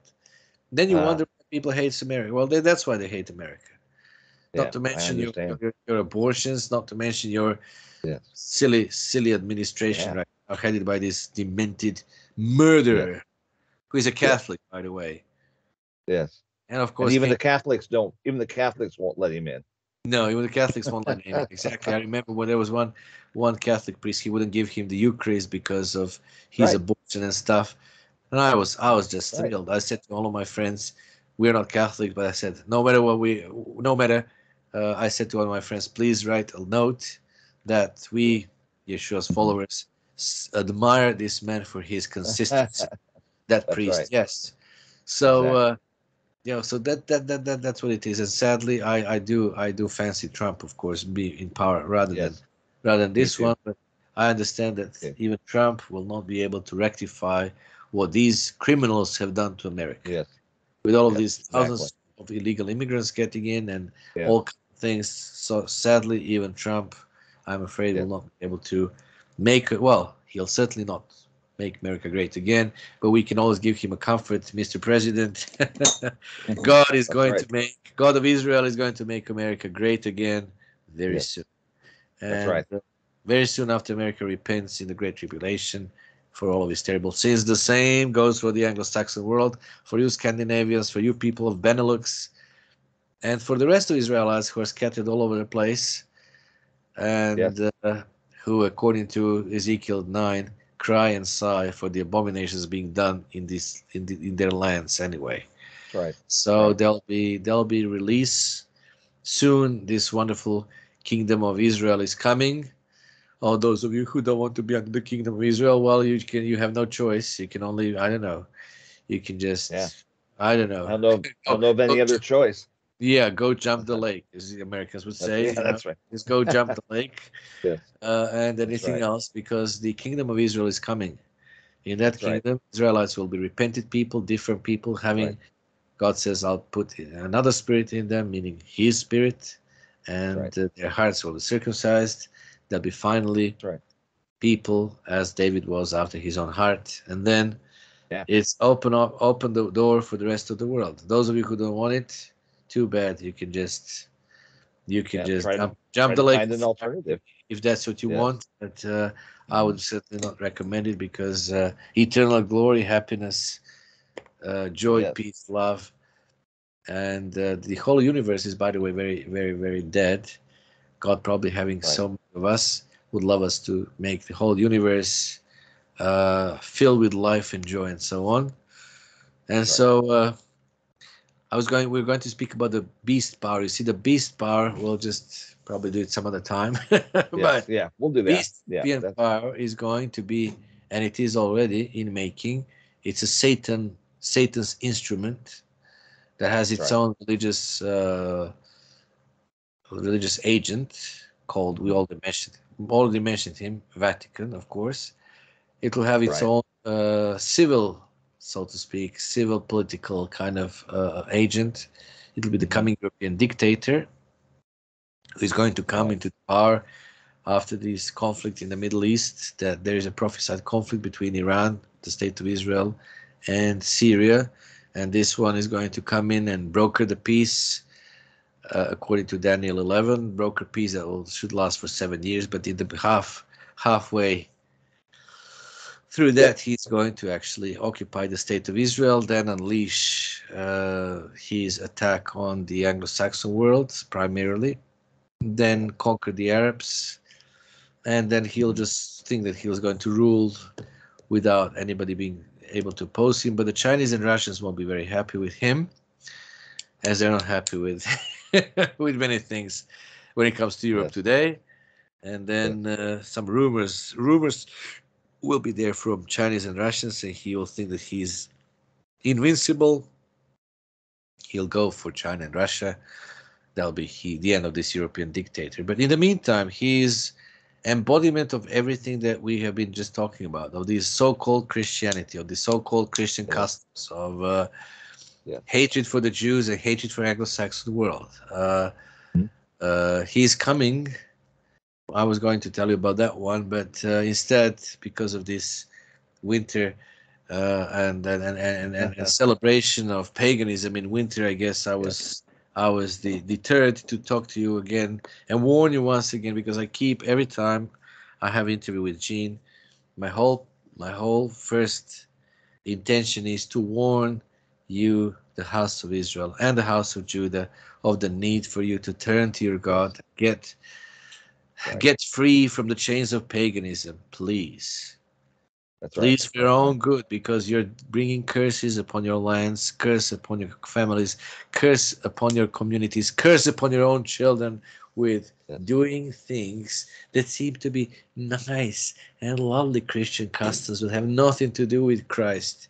They're all Yes. the legacy of Egypt, Rome, Greece, Yes. other pagan traditions, be that Scandinavian, uh, uh, uh, uh, you know, Yes. Yeah. whatever tradition.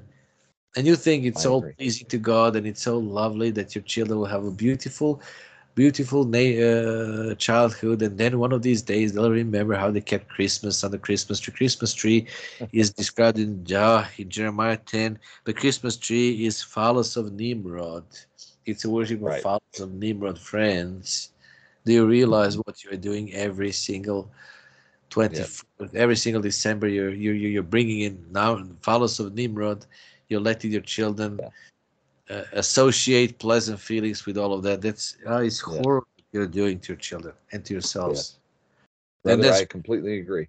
Yeah. yes, but the European beast, the European dictator of German origin, is coming up. We'll come back to that topic probably next time. Mhm. But he is going to be promoting all of these evil things, and Yes. it's going to be European law. And a warning to the rest of you Israelites who don't want to keep that: you'll be Yes. hated by all the nations. You'll be enemies number one of your countries. You'll be targeted by your governments, even your own, Yeah.